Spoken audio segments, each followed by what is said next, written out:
Bonjour à tous et à toutes et bienvenue dans cet nouvel épisode de Tout ce qu'on prend, bien l'émission dédiée à la diffusion de la connaissance et à la compréhension de notre monde. Est-ce que vous m'entendez bien? Est-ce que tout va bien de votre côté? Je vous demande ça tout simplement parce que j'ai changé de setup depuis la dernière fois. Je suis passé sur un autre logiciel de streaming, donc j'espère que aussi vous m'entendez tout aussi bien que la dernière fois. Normalement, c'est bon, c'est le bon micro qui est branché. Le collectif Conscience me confirme que oui. Bienvenue à tous et merci encore d'être présents ce soir et pour votre fidélité, j'ai envie de dire. Donc, comme d'habitude, installez-vous, venez discuter dans le chat, venez poser vos questions durant la conférence à propos du sujet du soir. Avant que on s'attarde justement sur ce fameux sujet, je vais passer un petit peu de temps au début pour faire un petit bilan depuis la dernière fois concernant le projet et les conférences. Tout d'abord, évidemment, des remerciements à vous, à la communauté donc, qui suivait ces lives et qui êtes présents ici et même sur les réseaux sociaux. Merci à vous pour vos encouragements, pour vos messages et pour le fait de relayer aussi les infos qui concernent le stream et le projet en général. Donc bon, comme d'habitude, mes liens vers les réseaux sociaux sont affichés juste en dessous si vous voulez me soutenir. En particulier, la chaîne YouTube est relativement intéressante puisqu'elle vous permet d'aller voir les rediffusions de toutes les conférences si vous ne pouvez pas y assister. Si vous voulez me soutenir comme d'habitude, eh bien, il y a plusieurs manières financières de le faire. Je ne vais pas trop m'attarder là-dessus parce que on vous le rabâche très souvent. Évidemment, vous pouvez vous abonner en payant 5 € par mois, ce qui est pas donné, il faut le dire, ou vous abonner gratuitement grâce à Amazon Prime si vous l'avez. En tout cas, la meilleure manière de me soutenir, si vous souhaitez, c'est de parler du projet autour de vous, de parler tout simplement des conférences, de ce que je fais, voilà, d'en parler aussi bien dans la réalité avec les gens que vous connaissez, vos proches, etc., comme sur Internet et les différents réseaux. Donc ça, c'est la meilleure manière de soutenir le projet, puisque le plus on sera nombreux, le mieux ça sera, puisque l'objectif quand même des conférences, bien, c'est un minimum de transmettre des connaissances à un maximum de personnes et essayer de comprendre un peu des sujets dont on n'a pas toujours l'habitude de voir dans la vraie vie, dans la réalité. Voilà. Donc je vous remercie en tout cas d'avance si vous pouvez m'aider à faire de ce projet un peu plus chaque jour, chaque fois. Qu'est-ce que je voulais dire? Ouais, comme d'habitude aussi, je vais parler du Discord qui existe, le Discord communautaire qui rassemble les projets de vulgarisation scientifique en live qu'il y a donc sur internet, en particulier sur Twitch et YouTube. Le lien du Discord est, vous pouvez l'avoir, en fait vous pouvez être invité sur le Discord en cliquant sur le bouton qu'il y a en dessous du stream, ou sinon vous avez le lien donné actuellement dans le chat. Merci le collectif Conscience, merci Théo. Vous avez le lien dans le chat qui vous permet bien de rejoindre ce Discord là, et ça vous permettra de vous tenir au courant de tous les lives de vulgarisation scientifique qui pourraient éventuellement popper chez vous sur internet et vous permettre ainsi de rejoindre pas seulement mon live à moi, pas seulement tout ce qu'on prend, mais les autres initiatives également. Donc c'est quand même pas mal puisque vous pouvez comme ça bien vous tenir informé et être instruit pendant toute la semaine et toutes les semaines, je devrais dire peut-être de confinement si ça va encore durer. Donc ça c'était pour ce qui est du Discord. Il y a aussi des sondages qui existent. Alors les sondages, c'est pour noter la difficulté des conférences parce que pour moi c'est important d'avoir un feedback sur est-ce que la conférence a été comprise ou non. Et donc au niveau de YouTube, et pour chaque vidéo YouTube, vous avez à chaque fois disponible en description et dans le top commentaire, dans le commentaire épinglé, vous avez un lien vers un sondage qui vous permet de voter. Donc je vous demanderai si vous avez déjà vu des rediffusions ou que vous prévoyez d'en voir, et bien de prendre le temps d'aller voter. C'est important pour moi, ça prend vraiment quelques secondes, c'est juste pour juger sur la difficulté de la vidéo et ça m'aidera à évidemment adapter les prochaines conférences. Ensuite, eh bien, ce soir, j'ai toujours le plaisir de recevoir notre dessinateur préféré, Samuel, qui est normalement sur Skype avec moi en ce moment. Samuel, m'entends-tu? Où es-tu? Où y es-tu? Salut. Comment je t'entends très bien, merci. Bonsoir à tous. Ça va Samuel? Est-ce que tu es toujours content d'être ici? Bien sûr. Est-ce que le sujet de ce soir t'inspire? Et alors je sais pas si je vais faire un truc je sais pas si je vais nécessairement destiné en rapport avec le sujet, mais en tout cas celui-ci a l'air très intéressant. Ok, super, merci, on verra ça avec impatience, j'espère voir ton dessin. Alors Samuel, c'est notre grand dessinateur qui sera avec nous pendant toute la soirée et qui fera un dessin en live, donc il fera du live sketching, et vous pouvez suivre l'avancée de ce dessin sur les liens, grâce aux liens qui sont indiqués dans le chat. Le lien en particulier vers le multi-Twitch vous permet de voir les deux streams à la fois, c'est-à-dire le mien, tout ce qu'on prend, et le stream de Samuel. Donc ça vous permet de avoir le visuel que vous préférez pendant la conférence. Vous pouvez de temps en temps aller voir soit l'un soit l'autre en fonction de vos envies. Si c'est pas génial, ça vous pouvez choisir, vous avez le droit de choisir ce soir. C'est parfait, merci à vous. Voilà, Samuel qui nous accompagne encore pour ce soir et ça va être top. Moi j'ai hâte de voir son dessin final. Et bien voilà, je crois que j'ai fait le tour des news. Aujourd'hui, ce soir, le titre de la conférence est affiché comme d'habitude au-dessus. À quoi servent les symboles au cinéma? Une question très mystérieuse, j'ai envie de dire. Les symboles, ça nous fait penser à pas mal de choses. Sans plus tarder, je pense qu'on peut tout simplement accueillir notre invité du soir, mesdames et messieurs. J'ai le plaisir et l'honneur de vous présenter Sweetberry si vous ne la connaissez pas. Sweetberry, salut à toi. Comment vas-tu déjà? Première question. Ça va. Ça va. Ça va, mais sans plus. Si, ça va. Ok, super. Sweetberry, pour te présenter un peu, parce qu'il est de coutume de présenter ses invités dans cette émission. À la base, tu as fait une école d'ingénieur en informatique, donc tu es informaticienne de formation, on peut le dire. Et tu as un penchant pour l'art assez important, donc tu t'es un petit peu reconverti depuis l'informatique en faisant une licence pro de web design, et en parallèle tu as aussi créé, il me semble, ta chaîne YouTube Sweetberry. Tu m'arrêtes si je dis des bêtises. Non. Et donc aujourd'hui tu te dis plutôt freelance graphiste, donc et quand tu as le temps, du coup tu fais une chaîne YouTube où tu poste des vidéos en lien avec le cinéma et tu essayes de décrypter justement les codes du cinéma, en particulier les histoires derrière le cinéma, comment essayer d'expliquer les scénarios, les trames, tout ça. En tout cas, moi là, en général, voilà, je vais y arriver. La première question que je pose à mes invités, c'est comment en es-tu arrivé à faire un tel projet sur Internet, sur YouTube? C'est compliqué comme question parce que j'en ai presque aucun souvenir. En fait, je sais où j'ai eu l'idée et c'est totalement nul. C'est en rentrant dans une allée près de chez moi et je me suis dit mais personne ne parle des symboles au cinéma. En tout cas, j'avais jamais vu ça. Donc je me suis dit je vais chercher sur YouTube pour vérifier que ça n'existe pas déjà. Ça n'existait pas. Et donc, je me suis dit, let's go, en fait. J'ai pas réfléchi plus que ça, en fait. Ouais, t'as comblé un trou qui manquait dans le YouTube game. Finalement, tu trouvais pas ce que tu voulais voir. Et c'est marrant parce que t'es pas la seule personne que j'ai déjà entendu dire ça. Dans le sens où souvent, les projets qu'on est amené à faire sur Internet, c'est simplement un manque qu'il nous fallait combler, quoi. Donc, super.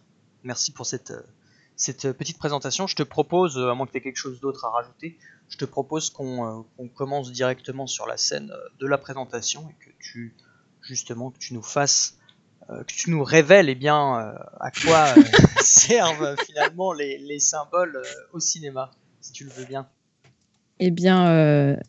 C'est une bonne question. À quoi ça sert? Surtout que cette question, je l'ai depuis que j'ai commencé ma chaîne, puisque... Oui, j'ai oublié de parler d'ailleurs de ta chaîne Twitch. Je suis désolé, tu fais aussi des live Twitch. Je peux en parler maintenant si tu veux d'ailleurs. Ma chaîne Twitch, je viens juste de la commencer, donc c'est pas quelque chose d'énorme. Je fais surtout du jeu vidéo, je fais de la discussion autour des films aussi. des séries, des choses qu'on aime bien voir. Je fais mes miniatures en live pour discuter de tout ça. Et là, cette semaine-là, vendredi par exemple, j'ai un conte que je veux faire, mais j'ai pas toutes les idées. Donc je me suis dit qu'on allait les faire ensemble pour que ça soit un conte un peu plus riche en fait. Donc voilà. Et je dab aussi beaucoup, et c'est pour ça qu'il y a des renards qui dabent dans le chat. Waouh, elle est stylée cette émoticône. Yes. Donc c'est vrai que cette question, en fait, elle me taraude depuis 5 ans parce que j'arrive même pas à y répondre moi-même. Donc ça m'a permis, en tout cas, d'y répondre. Ah oui, c'est vrai qu'il y a mes potes traduisent mon pseudo de manière fantasque. Des références. Voilà. Eh bien, à quoi déjà, qu'est-ce qu'un symbole? Yes. Alors, commençons du début. Voilà, remontons à la base, c'est-à-dire à la Grèce antique, puisque le mot symbole vient du grec symbalestai, qui est composé donc de syn et de balein, qui veut dire, donc syn veut dire avec et balein veut dire jeter. Donc c'est très bizarre que jeter et avec signifie en fait comparer et mettre ensemble. C'est ma blague, je suis heureux. C'est vraiment étonnant, et en même temps c'est pas si bête, puisqu'on va voir que dans la définition en fait le symbole est bien deux choses qui vont se mettre ensemble pour créer autre chose. Donc le symbole en fait au départ c'est un concept et c'est une représentation pour une ou plusieurs personnes, voire l'humanité tout entière. Ça peut être donc un concept qu'on pourra ensuite on va voir que ça peut être aussi un archétype. C'est aussi un autre mot qui peut se mettre à la place du mot symbole. Et on verra qu'il y a plein de mots qui peuvent aller en même temps que symbole. En fait, c'est assez compliqué de différencier un symbole, un archétype, un cliché ou un trope. Et je vais essayer d'expliquer tout ça. Ah, le trope, on verra. Ouais, en plus, il y a le tropeur. On avait vu la définition de trope la dernière fois. Ouais, ça se trouve, il a une meilleure définition que moi, parce qu'en plus, moi, les tropes, je suis pas. Je m'en sers, mais. Ou les tropes. Les deux. Je vais dire les deux. Je dis pain au chocolat et chocolatine aussi. Je suis chaotique neutre. C'est conventionnel. Enfin, au moins tout le monde. On peut pas trop le reprocher, quoi.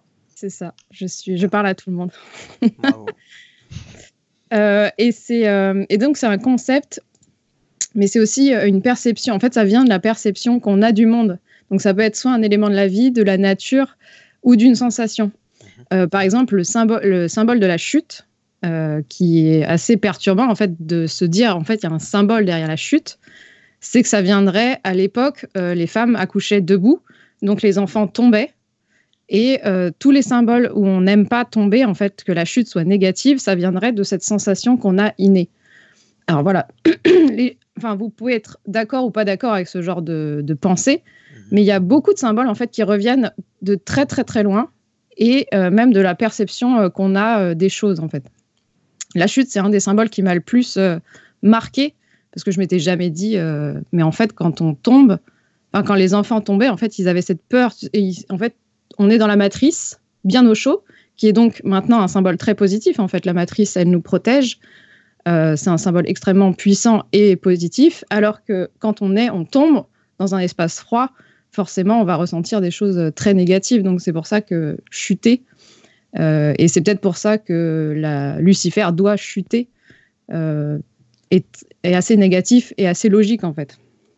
Donc je trouve en fait les symboles vraiment hyper intéressants, à la fois pour comprendre qui on est, comment on voit le monde en fait, et ensuite on verra que dans les films etc ça parle beaucoup en fait.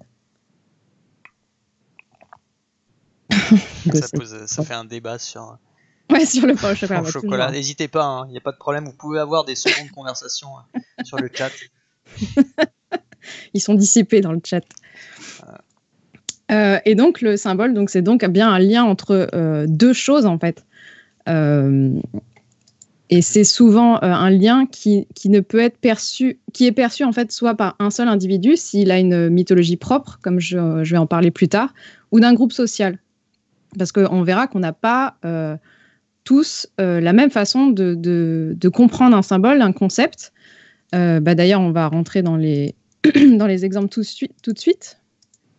Pourquoi il clique? Ah oui, alors j'espère que... Voilà, c'est ça. J'espère que mon, mon PowerPoint ne va pas déconner. Il a déconné tout à l'heure. Ah. Donc, c'est un symbole, c'est la compréhension d'un lien lié à la culture et à la psychologie. Et il ne faut pas l'oublier, ça, parce que comme les perceptions, en fait, on est unique. On vit dans une société qui va nous façonner, une façon de penser, et chaque symbole va répondre à ces critères, en fait. Donc, je les ai appelés symboles régionaux, mais ce n'est pas vraiment un très bon terme. Hein. Mais par exemple, les couleurs en Asie, la couleur blanche, c'est la couleur du deuil, alors que chez nous, ça va être la pureté et le mariage. Okay. Donc, c'est bien une différenciation entre... on n'a pas la même perception de cette couleur. Pourquoi cette couleur qui est la même n'est pas vue dans les pays de la même façon? Ça, j'avoue que je ne l'ai pas cherché, mais c'est toujours intéressant de voir et même de faire attention parce que ça peut mettre en péril certains films ou certains symboles ou certaines choses qu'on veut faire passer qui peuvent être soit une insulte, par exemple, dans d'autres pays, ou dire complètement l'inverse de ce qu'on voudrait dire, en fait. Les symboles, c'est pas si simple. Hein. C'est ça, donc après, pour revenir, du coup, pour faire un parallèle avec le cinéma, ça nous empêcherait de comprendre certains films d'une certaine culture. Si on essaie de les analyser, quoi. Okay. Et par exemple, les films japonais ou asiatiques qui sont très lents, qui sont très souvent dans le regard de la nature, etc. Pour nous qui sommes très dans les villes, peut-être que ça nous parle moins que des personnes qui vivent ça en permanence. Alors là, c'est plutôt des sortes de films, c'est pas des symboles, mais parce que j'en ai pas là tout de suite en tête, mais ouais, ça va se retrouver dans ce genre de choses. Okay. Et les symboles universels, c'est la pluie. Quand on pense à la pluie, dans n'importe quel pays, même dans le désert, on va savoir que la pluie, c'est la fertilité. C'est ce qui donne la vie, c'est ce qui nourrit, en fait. Donc ça, c'est vraiment un symbole qu'on ne peut pas dire telle culture ne l'a pas. C'est un peu improbable. Donc en fait, ça c'est plutôt la définition un peu pompeuse. Mais moi, ce que j'essaye de montrer et ce qui me fascine en fait dans les symboles, c'est que dans chaque film, que ça soit conscient ou non, d'ailleurs, il faut pas oublier qu'un symbole n'est pas conscient tout le temps en fait. Les auteurs, qu'ils soient réals, scénaristes, costumiers, costumières, chefs déco, parce que n'importe quelle personne qui fait partie de ce film va apporter sa vision, va apporter son art, donc va apporter sa perception et donc ses symboles.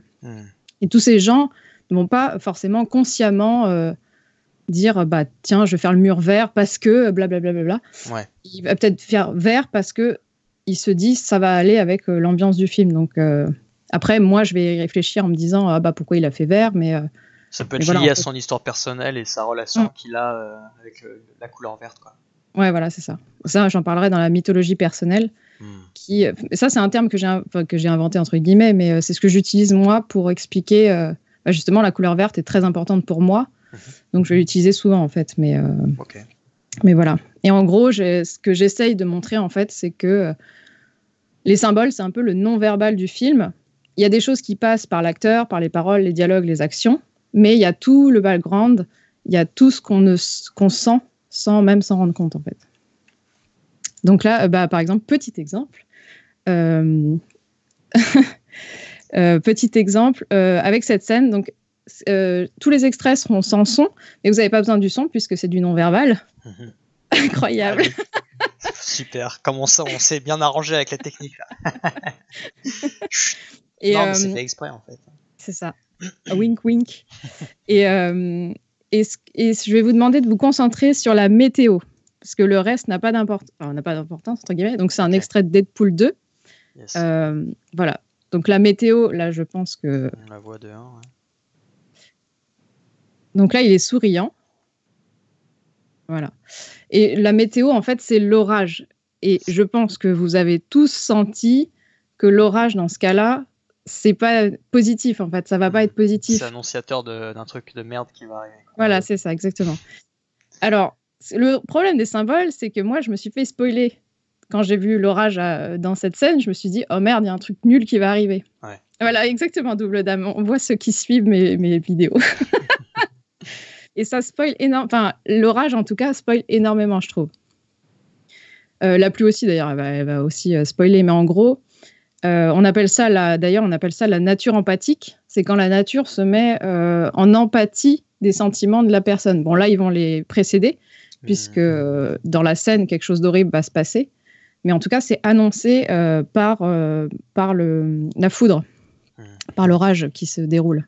Et on n'a pas besoin d'étudier les symboles, d'être sémiologue pour comprendre ça. En fait, inconsciemment, quand on va voir la scène, on va commencer à être titillé par ce qui se passe à l'extérieur. En fait, on va se dire, on va le sentir, quoi. Voilà, c'est ça. C'est calme, ils sont en train de discuter. En plus, c'est une discussion un peu nulle où comment ils vont nommer leur enfant. C'est des prénoms horribles, d'ailleurs. Et pourtant, il y a de l'orage. Pourquoi il y a de l'orage à ce moment-là? Enfin, c'est vraiment... c'est vraiment inconscient, en fait, à ce moment-là. Donc, et en plus, c'est très corporel parce que... Alors moi, j'aime bien les orages, mais ça dépend. Enfin, il y a des moments où on n'est pas rassuré quand même dans un orage. Quand il est vraiment violent et tout, c'est physique. Notre corps va réagir. Donc, en fait, on est vraiment englobé par nos peurs, par nos savoirs universaux qui sont générés depuis des milliers d'années aussi, parce que j'ai l'impression que les symboles viennent de très, très, très loin. Il y en a même qui ne devraient plus exister et qui existent toujours, comme les phobies, en fait. C'est des peurs. La peur du noir, par exemple, elle devrait plus trop exister parce que c'est tellement éclairé par chez nous. Bon, alors dans la campagne, non, mais... Parce qu'on sait que l'origine de la peur du noir, on connaît d'un point de vue psychologique d'où ça vient. Je suppose que c'est parce qu'avant d'avoir le feu, la nuit, ça devait pas être Jojo pour les gens, en fait. Donc, c'est... pour moi, ça vient de là, en fait. On ne voit pas. Et c'est comme d'ailleurs les symboliques de l'eau. Quand l'eau est trop sombre, c'est pas possible. Enfin, les personnes n'aiment ne pas voir sous ses pieds ce qui se passe. Être chatouillé par la petite algue dégueulasse là, qui traînouille. Enfin, là, c'est vraiment toujours. Enfin, ça ramène toujours au physique, en fait. Et là, c'est le moment un peu compliqué où je vais essayer de différencier les symboles, les tropes et les archétypes. Et en fait, je vais pas forcément y arriver. Parce que déjà, entre tropes et archétypes... Ouais, c'est quasiment la même chose, en fait. Vas-y, je te laisse. Donc, l'archétype, en fait, c'est un modèle devenu si répandu que c'est une norme. C'est un exemple type, en fait. C'est d'une situation et d'une réalité, d'ailleurs. Par exemple, l'archétype du mentor, c'est des personnages qui cochent presque toutes les cases qu'on attend d'un mentor. L'archétype du mentor, c'est Gandalf, c'est Dumbledore, c'est des gens qui guident le héros sans lui donner forcément toutes les clés, mais quand même un petit peu. Donc on les sent venir assez facilement, en fait, les archétypes. D'ailleurs, c'est un peu la même chose que le cliché. Moi, en tout cas, quand je dis qu'un personnage est archétypal, pour moi, c'est négatif. Ça veut dire qu'on a pris cet archétype, on ne l'a pas changé, en fait. On a été bête et méchant, on a dit, voilà, ça c'est un mentor, et voilà, ce sera un vieux avec des cheveux gris. Exactement. Ou une vieille avec des cheveux gris, même si c'est plus rare. Le trope, c'est censé être un élément, en fait, c'est un outil scénaristique, donc c'est un élément répété et utilisé. Mais c'est une brique d'écriture, en fait, à la base, qu'on peut utiliser normalement tel quel. Sauf que, comme l'archétype, en fait, c'est pratique, tout le monde peut le comprendre, si on est de la même culture, évidemment, mais pareil que l'archétype, si c'est trop utilisé, ça devient un cliché. Et c'est pour ça que le méchant qui explique son plan au héros, c'est un trope, mais c'est un peu cliché, quoi. Enfin, tout le monde en a ras le cul que le méchant explique son plan au héros, c'est débile. On sait très bien qu'ensuite le héros va se sortir de la mouise, va avoir compris le plan et va arrêter le héros. Du coup, quelle différence avec l'archétype, puisque c'est quelque chose qui se retrouve aussi... L'archétype sert aussi au scénario d'une certaine manière. Oui. Moi, je verrais plus l'archétype comme une construction de personnage ou une construction de structure, peut-être. Un archétype de western, un archétype de film de super-héros, par exemple, des choses comme ça. À une échelle un peu plus grande, quoi. Alors que le trope, c'est un élément précis. D'accord. Moi, je dirais que c'est ça, la différence. Surtout que, je sais pas, je pense que le Tropeur a parlé de TV Trope. C'est un site qui recense tous les tropes qu'on peut trouver au cinéma. Et même dans toutes les œuvres, en fait, ce site est dingo. Et c'est vraiment des toutes petites choses, genre le héros, on ne cite pas le vrai nom du héros, enfin, on se trompe dans la citation du héros, dans le nom du héros, et ça, c'est un trope. D'ailleurs, que j'en parle dans mon symbolique sur les prénoms et les noms. En fait, le nom est tellement important, en fait, c'est tellement l'âme de la personne que si on se trompe sur son prénom, c'est comme si on lui refusait d'être ce qu'il est. Et ce trope est souvent utilisé pour dire tout le film, on va mal nommer la personne et à la fin, on lui donnera le droit d'être ce qu'il est puisqu'il a réussi à... Ok, je connaissais pas celui-là. T'as un exemple de film Oui, comment il s'appelle Gardien de la Galaxie 1, où personne veut l'appeler Star-Lord, sauf à la fin, où enfin on l'appelle Star-Lord. Et en fait, c'est souvent des gens à qui on refuse le droit de se nommer comme ils veulent. En fait. Ok. Est-ce que dans le duel dans le western, c'est un archétype ou un trope? Pour moi, ça sera un trope puisque c'est un élément. C'est un élément qu'on va placer dans le western en fait. Et le western, c'est peut-être l'archétype quoi. Enfin, Ouais, voilà. Et encore, c'est un style de film aussi, donc c'est compliqué. C'est très compliqué en fait à définir. Ok. Et ouais, c'est moi, je considère que c'est pas grave de les confondre. Hein. Moi, je vais utiliser symbole, trope et archétype souvent. Genre le trope du mauvais prénom, ça existe, mais c'est aussi le symbole du prénom en fait. En fait, parce que ah bah tiens, j'ai essayé de faire un exemple ensuite avec l'orage.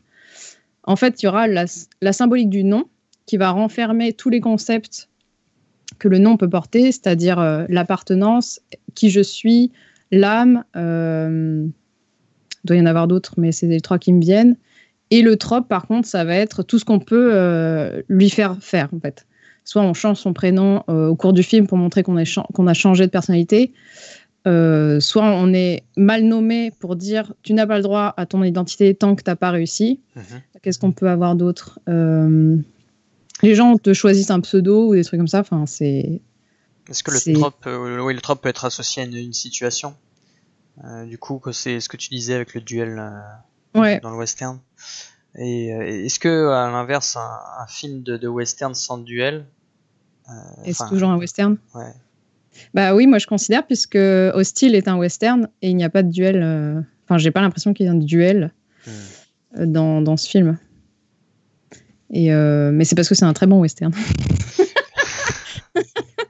Oh. L'archétype, ce serait plus la table du saloon cassée en deux dans un western. Moi, j'aurais dit plutôt un trope. L'archétype du western, ça serait le héros solitaire qui ne parle pas. Oui, c'est ça. À l'échelle. Ouais. En fait, ça se rapproche plus aux personnages, les archétypes ou les ensembles de personnages. Alors que la table du saloon, c'est un élément extrêmement précis du genre et qui fait référence effectivement au genre lui-même. Okay. C'est bon, c'est la beauté. Mais oui, après, c'est pas forcément. Je pense que si à la fin de cette conférence vous continuez d'utiliser les deux pour de manière, sans utiliser l'un ou l'autre dans un certain cadre. Enfin, je pense qu'on s'en fout un peu, non? C'est après c'est du binaillage d'experts. Clairement, parce que moi je l'utilise. C'est des mots en fait, c'est presque quasi des synonymes en fait. Même si bizarrement, j'arrive plus à différencier le symbole de l'archétype et du trope, qui sont assez proches pour moi. Même si non en fait. Mais par exemple, dans l'orage. Mais le symbole, pardon, excuse-moi, le symbole, ça fait peut-être plus. Ça convoque plus le spectateur, non, peut-être et pas dans forcément dans son interprétation. Je sais pas. C'est compliqué en fait. Ouais, c'est vrai que c'est compliqué. Pour moi, c'est plus des choses qui ont rapport à l'humain que à l'écriture. Peut-être que l'archétype et le trope, c'est des choses créées pour écrire. Alors que le symbole, c'est des choses qui sont plus dans et inconscient ou dans le conscient, mais pas nommé en fait. Enfin, c'est par exemple l'orage. Les symboles, c'est évidemment l'électricité qui devient du feu quand ça touche un arbre, par exemple.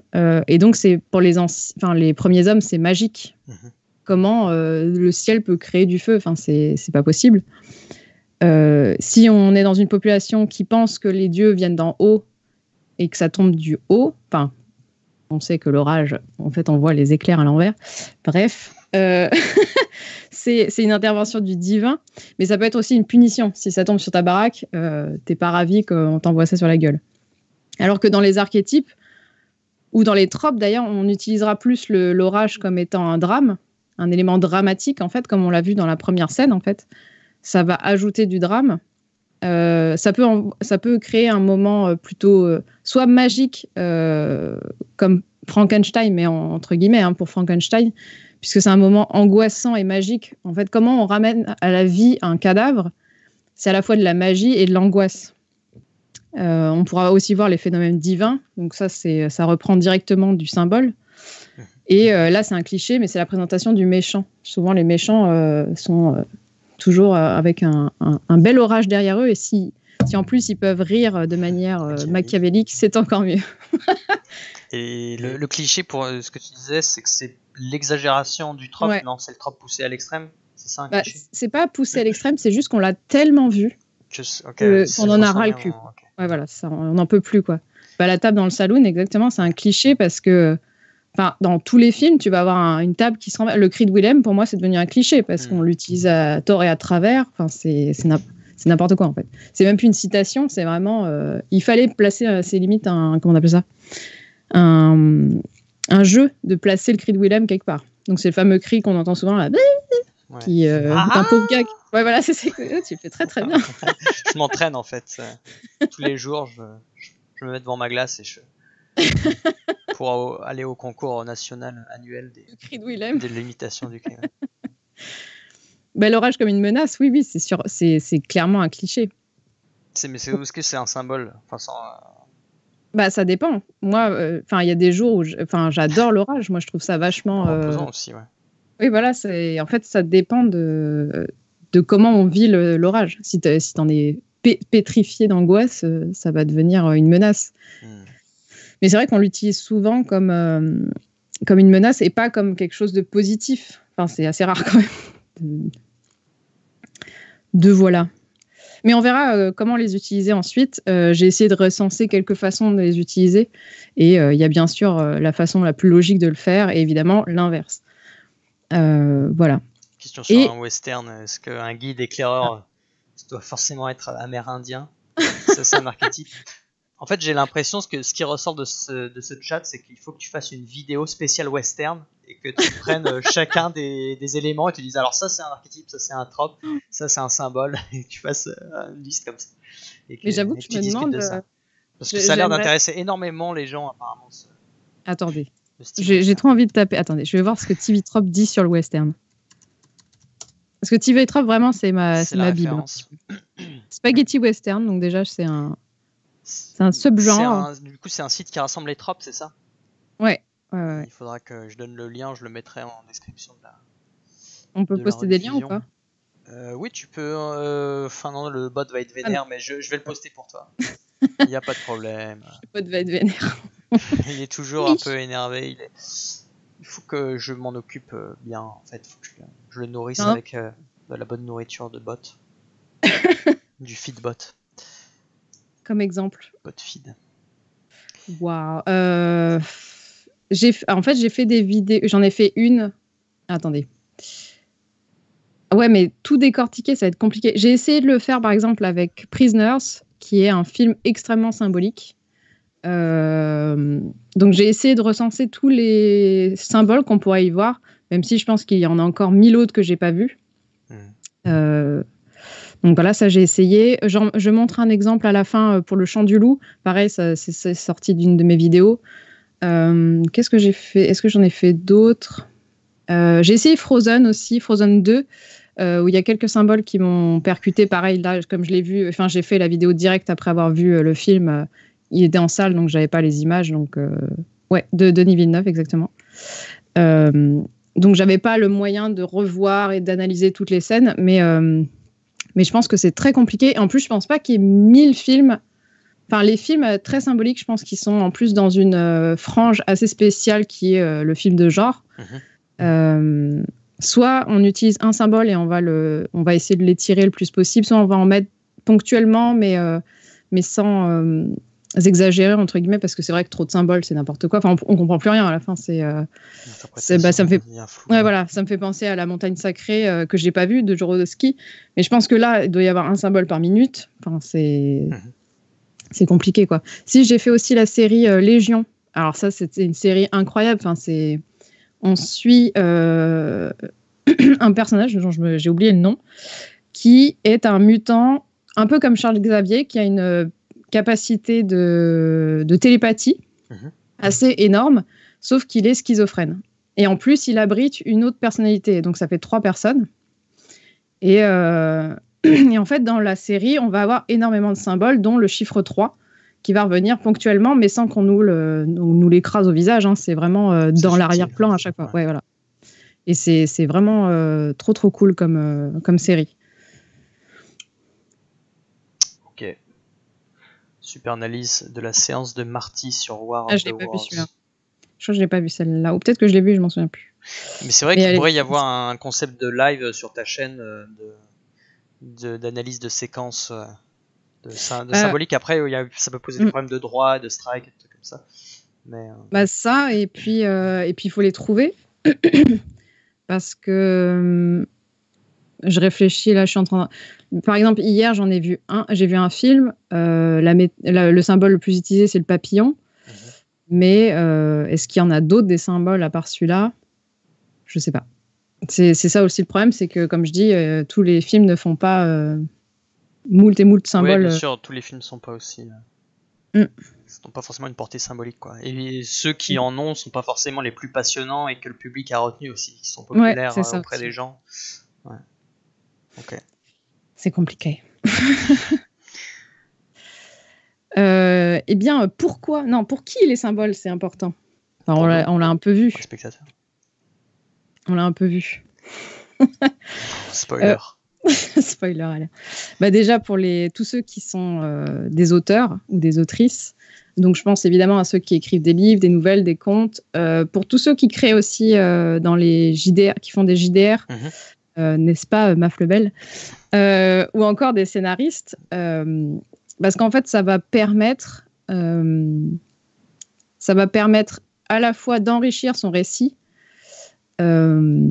et aussi soit d'attirer le spectateur vers un endroit, soit de l'éloigner, en fait. Maf Lebel. Il a essayé de m'insulter. Ouais, le bot ne supporte pas le fait qu'il ait levé la main. Écoute, parce que je crois qu'il y avait action en majuscule. Faut éviter. Je crois que c'est les symboles aussi. On peut pas me. Ah ouais, non, j'avais pas. Je vais peut-être le réactiver ça parce que voilà. Effectivement, pas d'action rôlistique ici. Hein. Je suis désolé, mais les émotes. Pas de JDR. Pas de jeu de rôle. Non, c'est. Pourtant, en fait, en réalité, je suis rôliste, hein, mais à mes heures perdues, et Samuel l'est aussi. Peut-être qu'on gardera ça pour la session discussion. Donc oui, désolé, mais il faudra que je change le bot et que je sois moins vénère sur les émotes. Surtout. Et en gros, en fait, quand on écrit, donc c'est le fameux point mythologie personnelle, où en fait, on écrit, souvent c'est autobiographique, hein, on va pas se le cacher, et on a des choses qui vont revenir, des choses qui nous sont personnelles, et c'est important soit de savoir pourquoi on les utilise, soit de savoir qu'inconsciemment on va les mettre automatiquement comme ça. Par exemple, le vert, comme c'est ma couleur préférée, je vais avoir tendance à la foutre partout dans tout ce qui me semble positif et cool. Mais ça se trouve, il y a des moments où je ne devrais pas l'utiliser et utiliser une autre couleur, par exemple. Ou par exemple, on verra avec le serpent. Oui, voilà, le serpent, en fait, c'est un symbole qui me parle de plus en plus et j'adore l'utiliser. Mais le problème, c'est que les gens vont considérer plutôt le serpent comme l'antagoniste, le serviteur du mal, une créature horrible, c'est dégueulasse, tout ça. Mais en apprenant comment soit les autres civilisations vont voir le serpent, soit les symboles que ça peut porter, je peux amener le public peut-être à comprendre le serpent d'une autre façon. Et pas de la façon chrétienne qui est le suppôt de Satan et tout ça. La meilleure maison, c'est Serpentard. Donc voilà, en fait, ça va soit me permettre de comprendre mieux mon symbole, de mieux l'utiliser, soit de savoir mieux le gérer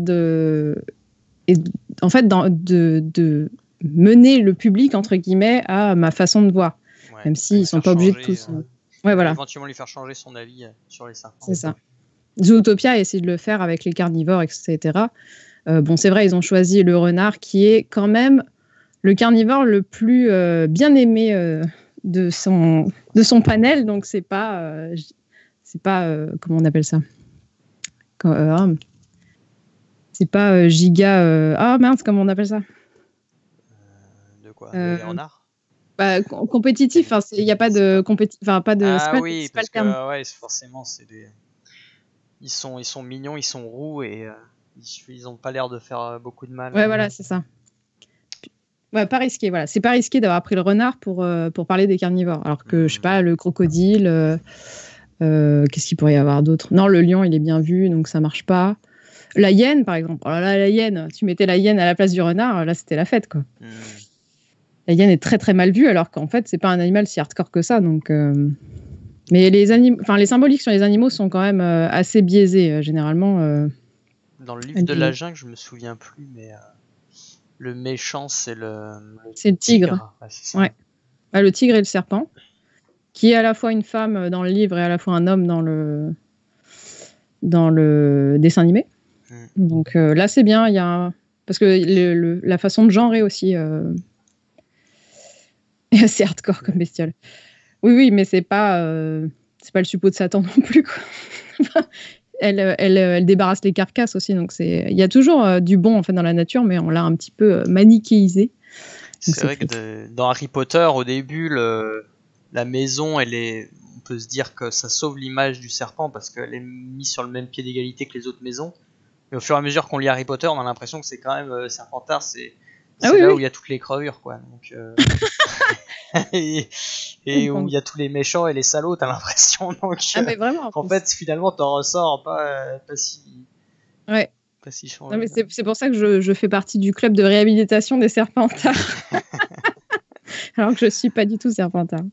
Mais il y a un jeu là sur mobile qui est un jeu Harry Potter et qui est vraiment cool parce qu'il y a des Serpentards hyper sympas et hyper pipou dans la maison Serpentard et c'est trop bien. Enfin, pour ça, j'applaudis des deux mains. c'est bête, mais ça suffit. Et le pangolin, t'en penses quoi? Faut redorer le pangolin, je sais pas. Faut redorer son image. Là. Ah oui, là, c'est comme le rat. Le rat, c'est un animal hyper, en fait, propre, mais on lui a mis toutes les saloperies à la gueule juste à cause de la rage, pas de la rage, de la peste. Donc voilà, c'est triste. Comme le cafard, exactement. Le cafard est hyper propre, mais c'est parce que ils mangent ce qu'on mange, en fait. C'est notre faute s'ils sont dégueulasses. Donc voilà, en gros, les symboles, en plus, ça aide facilement. on s'est égaré. Faut faire tous les animaux si tu veux. Mais oui, mais en plus, le cafard est trop mignon. Le lion ne s'associe pas avec le cafard. En gros, c'est comme le trope en fait, ou l'archétype, les symboles, en fait, ça allège l'écriture. Par exemple, je parlais du papillon tout à l'heure, mais quand on sait les symboles du papillon, que j'ai découvert d'ailleurs pour la vidéo qui sortira jeudi, au début, je me disais, putain, c'est nul, le papillon, c'est un être éphémère, léger, un peu prout-prout, parce que les filles adorent ça, voilà. Et en fait, pas du tout. C'est un animal qui symbolise l'âme des morts. Et on peut voir, en fait, toute la mort décrite, en fait, comme la vie d'un papillon, et j'ai trouvé ça hyper beau. Donc, je trouve ça hyper cool comme symbole, au final. Donc, si on a besoin de montrer un être mort, au lieu d'en faire, je sais pas, un fantôme qui serait assez banal, on peut en faire un papillon, par exemple. Mais ça, c'est parce que tu t'es renseigné un minimum, en fait. C'était pas quelque chose d'évident. Non, c'est ça, ouais. Après, c'est à l'auteur de l'amener dans le scénario pour que ça soit compris de la bonne manière, quoi. Eh ben, on va le comprendre assez facilement parce que donc, le film que je regardais qui parlait de papillons, ça s'appelle Before I Wake, et ça parle d'un gamin dont la mère est morte et il est fasciné par les papillons. Et en fait, l'âme de sa mère en fait est sous forme de papillon. Et Voilà, et bah oui, bah c'est des psychopompes en fait, les papillons. Les psychopompes, c'est des êtres capables de traverser les deux mondes. Enfin, c'est des guides vers l'au-delà surtout. Et beaucoup d'animaux sont psychopompes. Psychopompes. Ouais, psychopompes. Pas psychoquac. C'est-à-dire qu'ils ont la... Non, j'allais dire une blague pourrie, je ne finirai pas cette phrase. Un lien avec des chaussures, mais je vous laisserai vous-même créer cette blague. On fera un sondage de la meilleure blague. Du coup, ça veut dire quoi, psychopompe? C'est le guide vers l'au-delà. D'accord. C'est des animaux qui guident, enfin c'est souvent des animaux, mais ça peut sûrement être des personnes qui guident les âmes vers leur paradis, leurs enfers, leurs machins, leurs trucs. Voilà, des accompagnants des morts, exactement, le culte de la chaussure. Et par exemple, on veut montrer un héros ou une héroïne qui est la clé de l'histoire. Bah, tout simplement, on fait un pendandif en forme de clé, on lui fait porter, et hop, symbolique de la clé, trop facile. Enfin, c'est inconscient, les gens peuvent le remarquer ou pas, mais ça aide vachement à l'écriture en fait et à faire passer les messages inconsciemment. Cet exemple est dans Pan, un film un peu moisi en fait, mais j'ai trouvé l'idée sympa en fait d'avoir mis la clé directement sur le personnage qui est là depuis le début en fait. Donc en fait, pendant tout le film, il se balade avec la clé qui est la résolution et donc la clé de l'histoire pendant tout le film avec. Lequel de Pan? Ah non, pas le labyrinthe de Pan. Non, c'est vraiment Pan. Pan, okay. P-A-N. C'est Peter Pan en gamin, je sais plus ce qui se passe. Il y a le capitaine Crochet, je crois que c'est le mec qui joue Wolverine, comment il s'appelle? Hugh Jackman, donc voilà, c'est vraiment palpitant. Yes. Et ensuite, qui est la deuxième catégorie les symboles peuvent intéresser, c'est évidemment les spectateurs et spectatrices. Wow. Spoiler. Incroyable. Et en fait, pareil, si les auteurs ont mis des symboles, les spectateurs et spectatrices, s'ils ont les clés de lecture, franchement, c'est toujours un kiff de les comprendre, de les sentir, entre guillemets. Voilà, mais évidemment, comme on ne sait jamais si c'est conscient ou inconscient dans un film, c'est toujours touchy. L'exemple que je donnerai à la toute fin sur le chant du loup, ça, j'en sais rien du tout si c'est fait exprès, mais j'ai kiffé en fait me dire si c'était fait exprès, c'est quasiment pas du génie, mais c'est vachement kiffant en fait de l'avoir remarqué et d'en avoir déduit des trucs en plus. Et pour faire un exemple de plan complètement aléatoire, c'est-à-dire que personne, en fait, dans l'équipe n'avait pensé à ce qu'il faisait, qu'en fait, ça donne un plan très, très, très ésotérique, mais sans même qu'ils s'en rendent compte. Voilà, c'est exactement là. Dans Le Seigneur des Anneaux, Sam et Frodon vont quitter la comté, et donc, est-ce qu'on voit mon curseur? Oui, on voit mon curseur. Ouais. Donc là, c'est la frontière, donc le seuil entre la comté et un autre lieu. Et Sam, pour lui, c'est vraiment l'extrême limite de son monde et il va le franchir. Et en fait, on peut voir derrière un épouvantail qui est le gardien du seuil. C'est vraiment... sa symbolique principale, c'est être gardien du seuil, c'est-à-dire qu'il garde un territoire, une frontière. Et ce qui est encore plus étonnant, mais ça, je n'ai pas encore travaillé dessus, donc je ne peux pas tout donner. Mais en gros, il y a là 3 corbeaux qui forment un triangle. Et corbeau, triangle et 3, c'est 3 symboles ésotériques très très forts. Et les mecs de la CGI, donc je sais pas si je sais plus si l'épouvantail est réel ou pas, mais en tout cas les corbeaux sont faux. Et les mecs de la CGI se sont dit tiens, on va habiller le plan avec 3 corbeaux. Ils les ont placés comme ça et en fait ça forme un truc ésotérique hyper puissant. Plus le seuil qui est une des étapes dans le chemin du héros de Campbell. Qui n'est pas forcément le meilleur des livres sur l'écriture, je trouve, mais en tout cas, dans la plupart des chemins de héros assez classiques dans la mythologie, il y a toujours un moment où il y a un seuil. Il faut passer à l'aventure, entre guillemets. On l'accepte, on ne l'accepte pas, mais il faut passer ce seuil. Et là, tout est représenté, en fait, pour montrer cette étape dans le héros, c'est-à-dire passer le seuil. Et ça, tout est inconscient, en fait. Et ça, c'est les corbeaux qui jouent ce rôle-là de symbole. Ils vont... Enfin, c'est enfin, pas que eux, mais je veux dire, c'est cet ensemble. Et, ouais.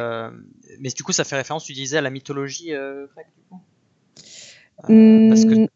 Non, pas forcément. C'est plutôt... parce qu'il y a 3, c'est l'histoire du 3, c'est ça aussi. C'est plutôt ésotérique dans ce cas-là. Mais je me souviens plus, en fait, c'est un livre que j'ai lu sur l'ésotérisme au cinéma. Et le mec était fasciné par ces 3 symboles qui se liaient entre eux. Enfin, c'est même 4 symboles qui se lient entre eux, qui sont que des symboles ésotériques. D'accord. Mais qui n'ont absolument rien à voir avec le sujet, d'ailleurs. Oui, bien sûr. Mais est-ce que ça faisait référence à quelque chose? Enfin, c'est pas un On n'en sait symbole rien. qu'on connaît d'une littérature ancienne ou on sait quoi, c'est juste... Non, parce que les 2 corbeaux, si on veut, les 2 corbeaux les plus connus, c'est ceux de Odin. C'est ça, si je m'abuse. Odin, mais ils sont que 2. Non, je crois pas. Là, mais vraiment, en fait, là, c'est un peu solliciter le bizarre chez le... Enfin, pas le bizarre, mais ouais, l'ésotérisme, le côté un peu anormal, parce que c'est vrai que 3 corbeaux mis dans ces dispositions-là avec un homme de paille qui fait une croix comme ça. Ça rappelle, alors on va peut-être pas aller jusque-là, mais c'est vrai que le triangle, c'est un petit peu les Illuminati. Enfin, c'est leur symbole, mais c'est pas ça. C'est pas ça qu'on. Non, c'est pas ça. Mais la pyramide est vraiment un symbole fort, mais je sais plus pourquoi. Celui qui a des yeux à l'intérieur. Enfin bref. Mais en vrai, j'ai pas travaillé ni sur la pyramide, ni sur le 3, ni sur les corbeaux, donc je ne sais pas plus. Mais je sais juste que le mec qui avait écrit ce livre était fasciné par cette image, alors qu'il a regardé le bêtisier, enfin pas le bêtisier, le commentaire, et les personnes qui avaient fait ce... Ils avaient fait exprès, du coup ils expliquaient ça. Non, justement, ils disaient, ah bah non, on les a mis comme ça. Mais clairement, en plus, on les a mis comme ça. Ah d'accord, celle-là c'est pas fait exprès, du coup. Non, là c'est complètement inconscient d'avoir mis ça comme ça. C'est juste à but esthétique, quoi, c'est ça Bah entre guillemets, ouais, ils sont dit, tiens, pourquoi... On pourrait se dire, mais tiens, ils en foutent 2 d'un côté, un de l'autre. Ouais. Mais non, il a fallu qu'ils s'en remettent comme ça. C'est là où on ne sait pas à quel point notre cerveau travaille pour nous ou appelle des choses qu'on ne maîtrise pas, en fait. Il y avait une question sur ton film ultime en termes de symbolique. Si tu en as un, est-ce que tu as un film qui représenterait le... C'est compliqué. Non, c'est compliqué. Bah, le Seigneur des Anneaux, il en convoque 1 milliard, mais c'est parce que c'est tellement riche que c'est logique. Ouais. Prisoners, c'est le plus récent et c'est celui que j'adore, mais est-ce que c'est plus symbolique? Je ne sais pas, en fait. Enfin, il n'est pas efficace. Et oui, justement, il y a une remarque mais c'est ce qu'on disait de Le Grand Microbe qui dit que effectivement, c'est juste de l'harmonie visuelle et de l'esthétisme, peut-être. Oui, c'est pour ça. Non, mais c'est pour ça que. C'est comme quand on fait de la surinterprétation d'œuvres. Ouais. En plus, je déteste ça. Quand j'étais jeune, je détestais ma prof de français qui enfin, t'avais l'impression qu'elle interprétait tout. Et en fait, ça fait juste réfléchir. Ça se trouve, ils ont mis ça parce que c'est joli. Et c'est vrai que ça se trouve, ils ont mis ça parce que c'était joli et c'est tout, hein, ils s'en foutent. Mais c'est pour ça que je rappelle toujours que c'est toujours à interprétation. Ce que je vais montrer dans Le Chant du Loup, ça se trouve, le mec, il n'a pas du tout réfléchi à ce qu'il faisait. Et c'est moi qui ai vu ça et j'ai halluciné. Mais voilà. Donc voilà, pour moi, en fait, apprendre les symboles ou au moins comprendre un tout petit peu, c'est juste prendre plus de plaisir en fait à regarder des choses et à comprendre la subtilité quand on a voulu nous en mettre, ce qui n'est pas tout le temps le cas, évidemment. Est-ce que c'est chiant parce que ça spoil? Oui et non, parce que moi je considère que le spoil n'est pas quelque chose de terrible entre guillemets. Parce que quand j'ai vu l'orage arriver dans la scène où ils discutent, au tout début dans Deadpool 2, bon, je savais qu'il y avait un drame qui arrivait, mais je ne savais pas lequel, ni comment, ni pourquoi. Puis tu allais bien te douter que la situation n'allait pas rester comme ça aussi. Oui, en plus, c'est le début. Tu sais qu'il va y avoir un truc qui va mal se passer. En général, on regarde pas un film plat. Enfin, les scénarios de films sont en général pas comme ça. Donc, ouais. Mais voilà, pour moi, c'est kiffant. Je préfère un mauvais film qui a essayé des choses qu'un bon film tout plat, comme tu dis. Un bon film où il n'y a pas de symbole, où tout est basique, archétypal, cliché, tous les tropes sont vraiment bas du front. Enfin, je préfère 1000 fois un film nul, mais qui tente des trucs. Un historique de l'équipe d'écho, exactement. Mais le gardien du seuil n'est pas celui qui va empêcher qu'on se déplace. Il va juste être là pour dire attention, ton monde change en fait. Mais ça nous le verrons un jour si je fais l'épouvantail en symbole. Est-ce que mon PPT va bugger? Ah, je crois. Ah oui. Il est un peu lent, non, c'est ça? Bah en fait, tout à l'heure, il a bugué parce que j'ai mis beaucoup de vidéos. Ah, il est un peu lourd, c'est ça? Peut-être, ouais. Mais là, il est en train de laguer. Parce que mon PPT est pété, exactement. Ouais, là, il est bugué. Je le relance. Il n'y a pas de problème. Faut pas regarder les 2 Aladdin de Disney. Point d'exclamation. Lequel Apparemment, la symbolique des 2 Aladdin de Disney sont pas terribles. Mais c'est lesquels? C'est les premiers dessins animés? Moi, j'ai aimé doit se passer à Bagdad, il y a 6000 et où il y a que des symboles indiens. Ah ouais. Ah oui, dans ce sens-là. Ouais. Ah oui, et puis ça, c'est compliqué. En plus, si on n'est pas de la culture... C'est l'ami.g qui dit ça. De connaître la culture... C'est bon, mon PPT est revenu. Ouais, le PPT est revenu. Ça aussi, c'est compliqué si on ne connaît pas la culture de l'autre. Comment gérer les symboles, comment bien les utiliser, comment les comprendre aussi, parce que c'est pas évident. Alors, comment qu'on utilise les symboles? Alors, déjà, c'est vrai ça. Bah, déjà, basique. Un tuto, exactement. Première étape. Non, première façon, basique, la plus évidente, le sens commun, le cliché, l'archétype. Comme on disait, le serpent, par exemple, c'est l'antagoniste, c'est le méchant, c'est la pensée de la majorité. Donc, si tu utilises comme ça, au moins, personne n'est perdu. Le rouge et le bleu, je vous fais pas un dessin sur qui est le méchant et qui est le gentil dans ces 2 couleurs. Très utilisé à une époque. Maintenant, on commence à se calmer. T'es en train de dire que les communistes sont méchants? C'est pas moi qui le dis, je crois que c'est le capitalisme américain. Et voilà, donc c'est cliché. Tout le monde l'a revu et revu et on n'en peut plus. Ah oui, j'ai un super exemple. Les cartes du tarot. Alors ça, c'est magique. Ça, c'est quand on ne connaît pas un symbole et qu'on l'utilise dans son habit le plus basique et bas du front. Donc, la mort, c'est utilisé parce que c'est une faucheuse, donc c'est la mort. Attends, et le pendu... Tu peux remontrer, pardon? Je peux. Donc, les cartes du tarot, c'est les plus souvent utilisées. Ouais. C'est la mort et le pendu. Ok. Tarot! On dirait pas qu'il est pendu, on dirait qu'il danse. Ah oui, pardon, je l'ai mis à l'envers en plus. Mais oui, on comprend mieux. Ah oui, d'accord, il est pendu par les pieds. Ouais, il est pendu par le pied. Ouais. Et en gros, la mort, donc c'est... Elle est partie. La mort, c'était un squelette. C'était un squelette, donc on va dire que c'est... dans tous les films, ça va être un mauvais présage, alors que la mort représente le changement et la transformation, donc vraiment meilleure carte. Et le pendu, et on va le regarder à l'envers, ça forme un 4, qui est le chiffre le plus stable dans les premiers... dans un des premiers... le 1, en fait, ils sont tous stables, mais celui-là, c'est vraiment la croisée des chemins. Et c'est vraiment le moment où tout se stabilise. En fait, le 1, c'est l'unicité, c'est compliqué entre guillemets, parce qu'on est tout seul. Le 2, c'est la dualité, donc on est séparés, ça y est, on commence à ne plus être soi, il nous manque quelque chose.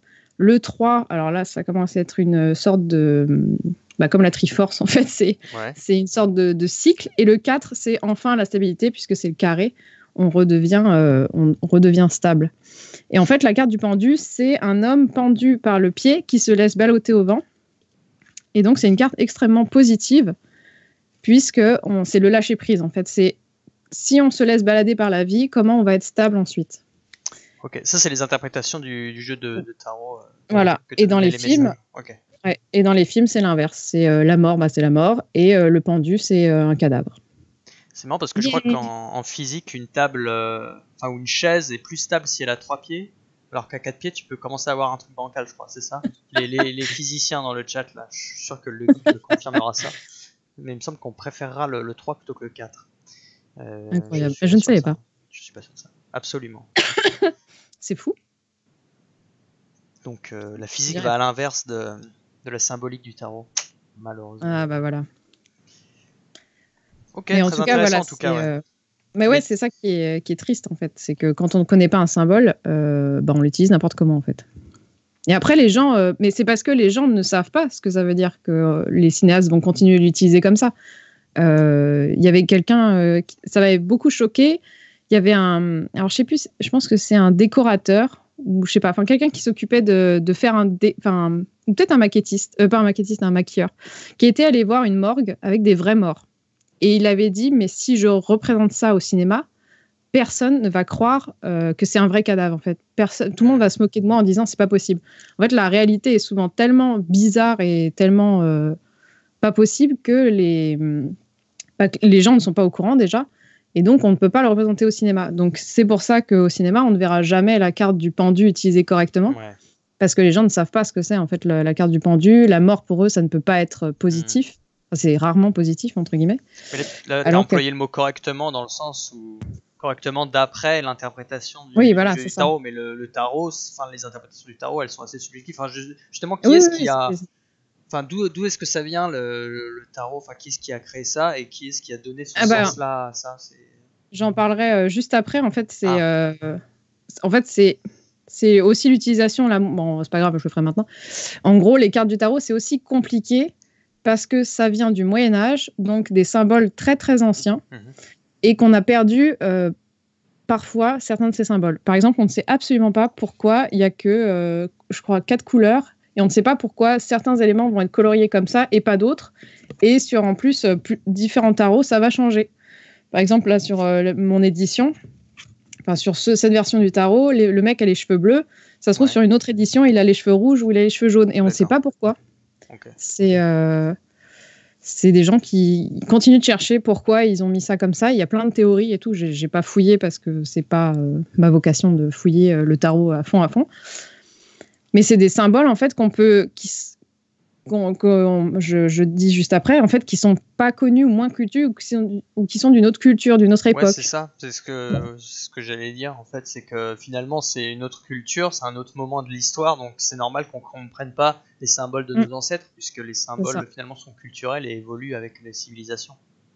Enfin, je sais pas si c'est ça qu'il fallait...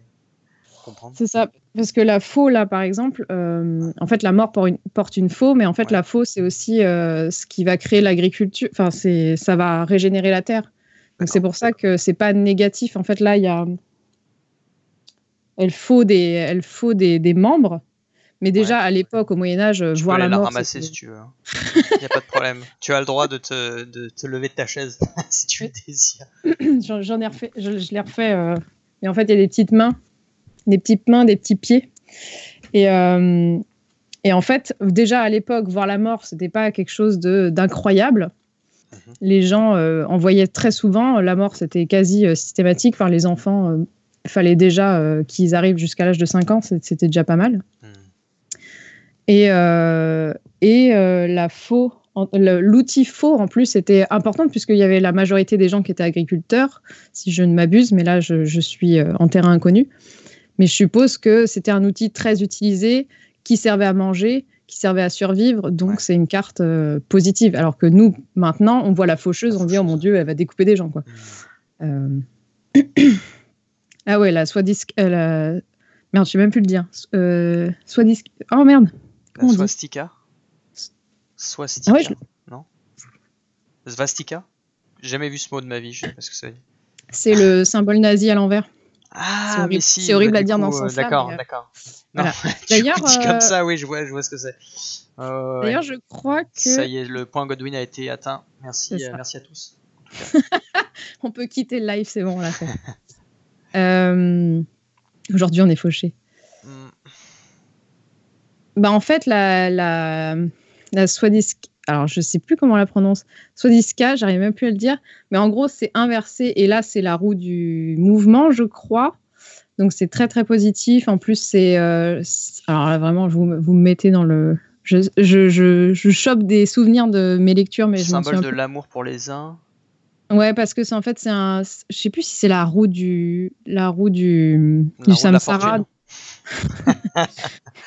La roue de Non, mais de la du fortune, pas samsara. la fortune, l'argent, la fortune, la chance, tu vois. Bah, c'est très drôle parce que justement, tu parles de roue de la fortune. En fait, Elle dans le existe. tarot, il existe Ah. la roue de fortune qui est la pire carte possible à tirer. Oh. Ça, c'est vraiment celle de l'angoisse totale. L'angoisse. Voilà. Parce que c'est le hasard, non, c'est ça qui est angoissant? Non, c'est une carte qui dit que on est complètement paumé, que on ne sait plus Qu'on où n'est pas maître agir. dans notre destin, quoi. Bah, c'est le bordel en ce moment, en fait. Que c'est quelqu'un d'autre qui tire les ficelles que nous-mêmes, quoi. Je suis en train de me reconvertir. Je pense que je vais tirer l'avenir à mes viewers dans mes prochains lives. N'hésitez pas, on fera des streams de voyance et de tirage de Il cartes. fallait Ça, pas c'est un m'inviter, concept, j'adore ça. l'ésotérisme. C'est un J'adore concept. l'ésotérisme, alors fallait pas m'inviter là pour Je ça. sens que tu vas faire ça dans tes prochains lives. Qui fait clac, clac, clac, Il y aura clac. les voyantes pendant le confinement, elles vont Ah oui, streamer. Elles vont gagner leur argent sur Twitch en streamant Ça serait drôle. des tirages de cartes. Il y a Ça un serait- truc, il y a un filon là. Mince. Bon, ça va, vous êtes que 24. Ça restera entre nous. On peut faire n'importe quoi. Donc voilà, donc le première façon de les utiliser, évidemment, c'est le sens commun, l'archétype. Donc j'avais dit la carte du tarot, c'est l'inverse en fait. Enfin, c'est le sens bête et méchant. Et un extrait des Évadés. Alors là, c'est là où ça avait bugué parce que l'extrait est très très long. Ah non, il n'est pas si long, c'est pas celui-là. Où j'ai pas vu le film, donc je dis vraiment avec ce que j'ai compris. Voilà, c'est quelqu'un qui s'évade d'une prison. Et il tombe directement dans l'eau et on va voir qu'il va surkiffer la pluie. Parce que le sens commun, le sens chrétien de l'eau, donc là il est carrément en train de patauger dans un truc, le sens chrétien de l'eau c'est le baptême, la renaissance, donc là en fait c'est comme si il renaissait à une nouvelle vie en fait. Il laisse derrière lui son passé de tôlard, voilà, en plus il va trop kiffer prendre la pluie sur la tête, mais là je pense que c'est juste parce qu'il n'a pas vécu ça depuis un bail. Voilà, là il est en train de se laver littéralement de son passé. Comme un baptême, exactement. Oui, puis l'arrachage de vêtements, c'est aussi un symbole de virilité pure. Bah, c'est pas moi qui le dis, mais en tout cas, non, je voulais dire on change de veste, on change de vie, quoi. Oui, exactement. On change de vêtements. Oui, ça peut être vu comme ça. Mais oui, tu peux le voir aussi de manière. Oui, je sais qu'il faut que je le voie, mais vous savez pas le nombre de films que je dois voir. Ouais, il est pas mal, mais je l'avais vu il y a longtemps, j'en ai gardé un bon souvenir. Mais ouais, mais je crois qu'il fait. En fait, je l'ai pas vu parce qu'il fait 2h30 ou 3h. Et quand je me dis, tiens, je vais regarder un film, il est 21h. Et moi, comme mon sommeil est très compliqué, ça devient compliqué. Donc voilà. Alors ensuite, autre façon de l'utiliser, donc moins connue. Autre époque, autre culture. Ça, c'est un peu plus compliqué, comme on l'a vu avec les cartes du tarot. Puisqu'il faut avoir accès à cette culture ou à cette autre époque, en fait, pour les comprendre. Donc c'est pour ça que j'en veux au film d'être bas du front et dire la mort, c'est la mort. Mais en même temps, je peux comprendre que les gens, ils voient un cadavre, ils se disent, bon, bah, c'est un cadavre. Et troisième façon d'utiliser, c'est en modifiant un paramètre. Mais là, j'ai trouvé un exemple. Les sabres laser, qui sont l'archétype, enfin pas l'archétype, le symbole de l'épée, mais modifié à une autre époque, sous une autre forme. Mais c'est exactement les mêmes symboles que l'épée. Se met à nu, exactement. Parce que dans les sabres laser, il y a en fonction de la couleur de l'épée, il y a aussi la symbolique du bien et du mal. Enfin, ça va un petit peu plus loin. Et encore, il y a je sais plus qui avait demandé son épée violette ou jaune, je sais pas. Et donc ça voilà, mais ça, L. Jackson. Là. Ouais, voilà. Mais ça casse la symbolique, puisque c'est lui qui a choisi la couleur, mais ça ne rentre pas en compte. Enfin, comment comprendre pourquoi ce choix si c'est juste l'acteur qui voulait un sabre laser violet, quoi. Je vois qu'il y a les Grey Jedi, tu sais, les Jedi qui sont entre le côté lumineux et obscur. Il y a une autre caste de Jedi qui ont... Si, il y a une vraie interprétation dans l'univers étendu. Mais bon, oui, après, voilà, on peut trouver des interprétations à tout. Ouais. Je suis d'accord qu'il y a des limites. Mais surtout que moi, je suis pas du tout une fan hardcore de Star Wars, donc je ne glisserai pas sur ce débat houleux, puisque moi, je suis en mode, bon, Star Wars, ok. Ok, vu. Okay. Et là, je vais déchaîner le chat. Ah oui, violet, c'est le mélange de bleu et rouge, c'est pas vrai. C'est pas faux. C'est vrai. quatrième façon, on peut renverser le symbole. Et ça, pour moi, c'est la meilleure façon d'utiliser un symbole. C'est soit de le renverser, soit de le pervertir. En perversion, on a bien sûr tout ce qui touche à l'enfance, donc les poupées, les clowns, un enfant machiavélique qui est l'égal de Satan. C'est vraiment magnifique à regarder, parce que ça retourne complètement un symbole qui devrait être souvent bienveillant. On devrait être en confiance avec la maison. La maison est un symbole de confiance, de cocon. Si on l'agresse, ça devient horrible, en fait. Donc, c'est pour ça que beaucoup de films d'horreur vont se baser sur une perversion d'un symbole, en fait. Ouais. La maison comme un lieu clos où on peut pas s'en sortir et ouais, c'est ça. On est confiné, quoi. Sans mauvais jeu de mots. Le lait dans Orange Mécanique, exactement. Même si le lait, je crois qu'il y a une autre façon de le lire dans Orange Mécanique, mais j'ai pas fait de recherche, donc Damien. Je me souviens plus à quel moment le lait est utilisé dans ce film. En fait, c'est un. Il boit beaucoup de lait, le héros ? Oui, voilà, il boit que ça, je crois. C'est ça. Et donc, comme c'est un liquide maternel pour enfants qui est bu par quelqu'un d'horrible qui fait des crimes, c'est bizarre, en fait. Ça renforce son côté néfaste. Ah oui, alors là, c'est mon exemple favori, c'est Gladiator. Donc, on va regarder juste une... Il n'y a pas besoin de... Trop bien. C'est soirée cinéma. On en profite. En fait, je voulais juste... Spoiler, on voit à peu près... Fait. Spoiler. Là, on voit un renversement des couleurs habituelles. C'est-à-dire que le héros... Alors, par contre, dans ce cas-là, je ne sais pas si c'est lié au fait... Enfin, comme je ne connais pas les symboliques des couleurs à l'époque antique, dans cette époque, je ne sais pas si c'est normal. Mais en tout cas, pour un film américain, le héros en noir, le méchant en blanc, c'est complètement inversé. Et là, en fait, c'est aussi une perversion du blanc, qui est censé être la couleur de la pureté. Mais quand c'est porté par quelqu'un de mauvais, en fait, le blanc devient perverti. Et le noir, dans ce cas-là, devient lumineux. C'est carrément l'inverse, en fait. C'est vraiment l'inverse. Et c'est pour ça que c'est intéressant, parce que ça perturbe. Enfin, c'est généralement perturbant, parce qu'on s'attendrait à ce que le héros soit en blanc et le méchant en noir, comme c'est habituel. Et là, ce n'est pas le cas. Et ça donne un peu de profondeur, du coup, aux deux personnages, du coup. Ouais, surtout que là, souvent le blanc en plus perverti, ça veut dire un surdimension de l'ego, donc de toute puissance, de royauté, d'être carrément divin ou supérieur, en fait. Là, c'est pour le noir. Le noir, par contre, pour un héros, c'est plutôt la modestie, l'humilité, quelqu'un qui est plutôt humble. Donc voilà, ça va balancer les deux couleurs à l'inverse. Ça montre que c'est l'empereur qui a le choix des symboles. Et comme dit Tagazin, il faut pas chercher des choses historiques. Oui. Non, mais là, c'est en écrivant, je me suis dit, mais si ça se trouve, comme j'ai pas pris en compte le fait que c'est aussi... Comment c'était fait à l'époque, quoi. Mais ouais, voilà, c'est ça. Comme tu l'as dit, il faut le voir sous l'œil américain. Ah ouais, américain de base. Et la dernière façon... Ah non, il a encore bugué. Il a bugué. Oh, c'est relou, ça. Il avait bugué qu'une fois quand je l'ai fait. Ah merde. C'est pas grave. C'était énervant. Voilà, Comment tu prends pour le héros, pour son propre roman national, c'est lui le gentil. C'est vrai que de son point de vue, on est tous notre propre héros de notre propre point de vue, je pense. Oui. Est-ce que tu es l'héroïne de ton histoire? Au moins de ma propre vie, enfin, j'espère. Ça y est, c'est bon, c'est revenu. Aussi, ouais. C'est revenu, ça y est. C'est quoi le symbole du PPT Guy-Boy?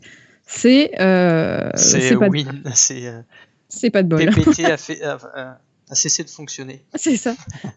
Windows, merveilleux logiciel. Le dernier symbole, la dernière façon d'utiliser... Tu veux pas essayer de mettre la vidéo quand même? T'as trop peur que ça rebug? Ah non, mais je voulais juste montrer, montrer les couleurs. Okay. Il n'y avait pas un autre truc à voir dedans. Non. Juste ça.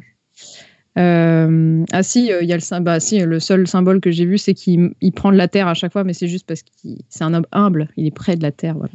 Bref, c'était pas très... Les pieds sur terre. Voilà, c'est ça exactement. Et la dernière façon auquel j'ai pensé, ah non, c'est l'avant-dernière, c'est de créer un fusil de Tchekhov. Et le fusil de Tchekhov, ça permet d'éviter deux choses en écriture, c'est d'éviter les Deus Ex Machina et de faire une préparation paiement qui est un petit peu la même chose qu'un fusil de Tchekhov. En fait, le fusil de Tchekhov se frotte les mains, est un conseil d'écriture en fait à la base. C'est pour dire à tous les cinéastes, tout élément non, je sais pas si c'est, d'ailleurs je sais pas si c'est lié à d'autres arts, mais en tout cas au cinéma, c'est tout élément non utile à l'intrigue doit être supprimé. Ça veut dire que si on voit, donc, dans ce cas-là, au premier exemple, un fusil chargé dans une scène, il faut absolument qu'à un moment dans le film, ce fusil soit utilisé. Sinon, on aura tenu une promesse d'action qui ne servira à rien, en fait. Donc, un bon fusil de Tchekhov, pour moi, c'est vraiment un objet qu'on ne voit pas. Il y a des films où il nous présente quelque chose et on l'oublie complètement et il ressortira à la fin dans sa grandeur et dans sa puissance scénaristique, et là ça sera ouf, alors qu'un fusil de Tchekhov mal utilisé, c'est criant en fait, on va se rendre compte très très vite que c'est ça. T'as des exemples? Non, j'en ai pas retrouvé des exemples. Si, je vais en présenter un, et c'est oui, c'est un fusil de Tchekhov clairement nul, qui va spoiler la fin en fait. Voilà. On aurait dû dire que c'était grave spoiler. Spoilatrice. Spoilante. Et, je sais pas comment spoilante, oui, exactement. Ah oui, de beaucoup de jeux vidéo, c'est vrai, ça peut être. Un Deus Ex Machina, au cas où quelqu'un ne saurait pas ce que c'est, en fait, c'est un procédé venu de la Grèce antique, puisqu'à l'époque, dans les pièces de théâtre, ils faisaient appel aux dieux assez facilement, en fait, parce que c'était normal de faire appel aux dieux. Et en fait, les dieux et les déesses sortaient les héros d'un problème. Sauf que maintenant, quand on utilise un Deus Ex Machina, c'est qu'on n'a pas d'idée de comment on va sortir notre héros de la mouise. Et c'est assez péjoratif, en fait. Un Deus Ex Machina, c'est assez nul. Par exemple, attention, je vais être salé. Captain Marvel dans Avengers Endgame, qui arrive 10 minutes avant la fin pour claquer tout le monde, alors que, en fait, si on réfléchit, en 5 minutes, elle plie le film. Donc, voilà. C'est pas très intéressant comme personnage, je trouve. Et pour moi, c'est un double Deus Ex, parce qu'elle apparaît 2 fois, je crois, à un moment. Donc voilà, pour moi, Captain Marvel est un Deus Ex. Voilà. Et la préparation de paiement, c'est comme une sorte de fusil de Tchekhov, en fait. C'est quand un élément ou même un morceau de dialogue va être mis au début d'une scène ou d'une œuvre et va être utilisé juste après. Donc c'est vraiment le même principe que Tchekhov. Un exemple, Avengers Age of Ultron. Il y a Vif Argent, donc un personnage qui court très très vite, qui se fout de la gueule de Hawkeye, qui est censé être un archer très puissant et qui arrive à toucher n'importe quelle cible, sauf que lui, il n'arrive jamais. Il n'arrive jamais à le toucher. Il lui dit tu ne l'avais pas vu venir, parce qu'il le défonce en passant très très vite. Et à la fin du film, il lui redit exactement la même phrase, tu ne l'avais pas vu venir, sauf que la situation a complètement changé. En fait, là je vais pas spoiler. On se rend compte en fait que le poids de cette phrase va être vraiment ironiquement triste, puisque c'est pas du tout la même ambiance que les petits pics qui se lancent au début. Donc ça, c'est une préparation paiement qui est assez intéressante. Les plus intéressantes, en fait, c'est quand un méchant dit un truc ou fait une action et qu'à la fin, il se prend le karma, entre guillemets, et il se reprend sa même action ou ce même dialogue en pleine gueule, mais dans ce cas-là, c'est contre lui. Et donc, je vais vous montrer, ça je l'ai dit, je vais vous montrer un exemple de Maléfique 2 où on a un très très beau fusil de Tchekhov qui spoile complètement la fin et c'est très triste. Donc là, on est au milieu du film en plus. Et il vient assez tard. Voilà. Et on va nous présenter donc ceci, qui, si vous arrivez à le reconnaître, est un phénix. D'accord. Et le phénix, je pense que tout le monde a la symbolique du phénix, c'est de renaître de ses cendres, d'être un être immortel et donc de ne jamais mourir. Et donc, la fin, on se doute bien qu'un des personnages va utiliser ce symbole et donc ne va pas mourir. Et donc, ça va pourrir, pour moi, une scène qui aurait pu être très émotionnelle. Et en fait, quand on sait les symboles du phénix, c'est un peu criant. qui va être réutilisé à la fin. Donc voilà, pour moi, ça c'est un symbole assez mal utilisé ou trop... Trop évident. Ouais, voilà. S'ils avaient trouvé, je sais pas, autre chose, ou le respawn, s'ils avaient trouvé autre chose, ou... En fait, je sais même pas comment modifier ça. Parce qu'au début, enfin, j'allais dire au début, je pensais qu'ils allaient faire autre chose de ce phénix, mais en fait, pas du tout, ils vont l'utiliser. Ah bah c'est bien, je suis pas la seule à avoir une réflexion sur ce phénix. Et voilà. Et donc la dernière façon auquel j'ai pensé pour les utiliser, c'est donc les petits détails, les tout petits détails vraiment pour les personnes attentives au courant. Enfin, c'est un peu comme on disait tout à l'heure, des Easter eggs pour les personnes vraiment au taquet. Et c'est le chant du loup, dont j'en ai fait une petite vidéo. Hop. Et en fait, dans ce film, c'est là où ça bug, je crois, où ça avait bugué pour moi. Yes, super. Donc dans ce film, en fait, tous les caporales, enfin tous les personnages ont sur leur uniforme leur groupe sanguin. Et le groupe sanguin, quand on le connaît, ah ouais, super, ça a bugué. Le groupe sanguin, quand on le connaît, en fait, ça apprend plein de choses. Genre le héros. Alors déjà, c'est une oreille d'or, c'est-à-dire qu'il est capable de reconnaître le moindre son. Et il s'appelle Chante Red. Moi, ça m'a fait mourir de rire parce que, comme j'en disais sur les... Voilà. Non, c'est un film français, donc c'est vraiment son prénom choisi. Et ça rejoint donc les symboles du prénom, qui souvent en fait décrit pour le scénariste en fait des choses qu'il n'a pas envie de dire. Donc chante raide, oreille d'or, chant, son, enfin, tout est dans le registre du son pour lui. Enfin, en tout cas, le scénariste s'est dit faisons ça tranquillement. Voilà, donc c'est le seul qui a un prénom. Je me suis trompée.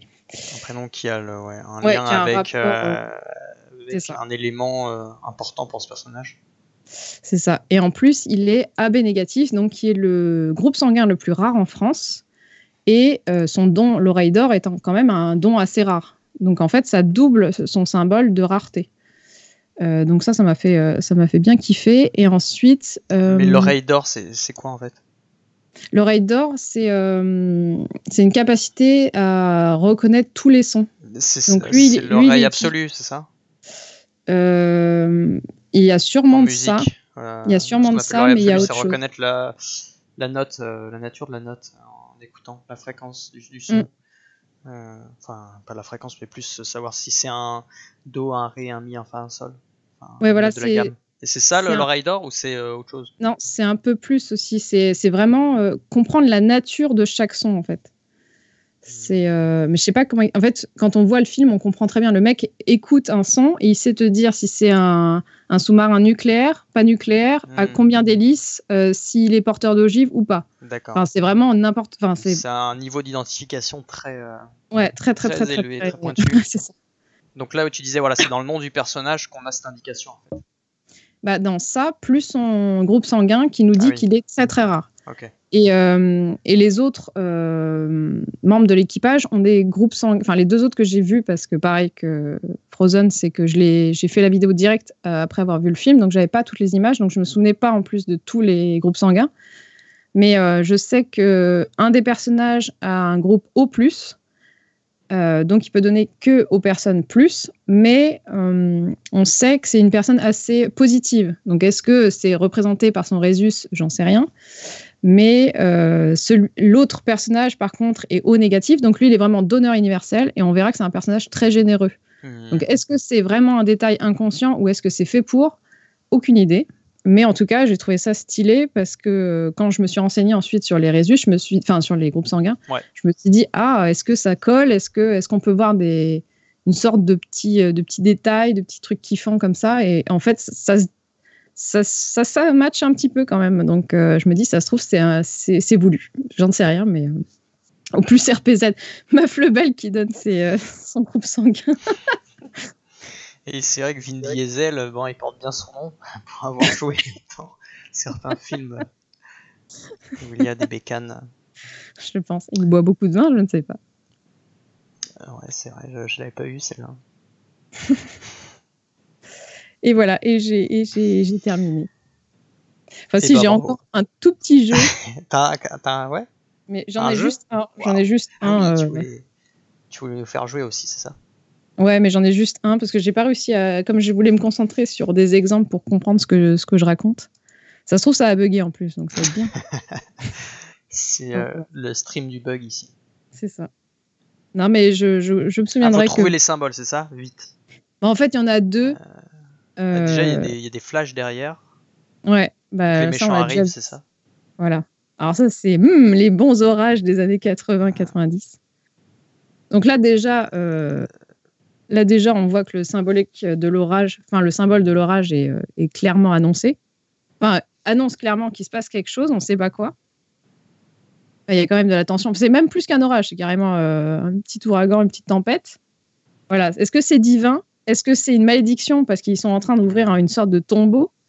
Est-ce que c'est méchant? Ouais, est-ce que c'est méchant? Alors, ça, je l'ai découvert en voyant l'extrait. Ouais, jolie pause, là. Oui, en plus. T'as flashé. Pour le coup, là...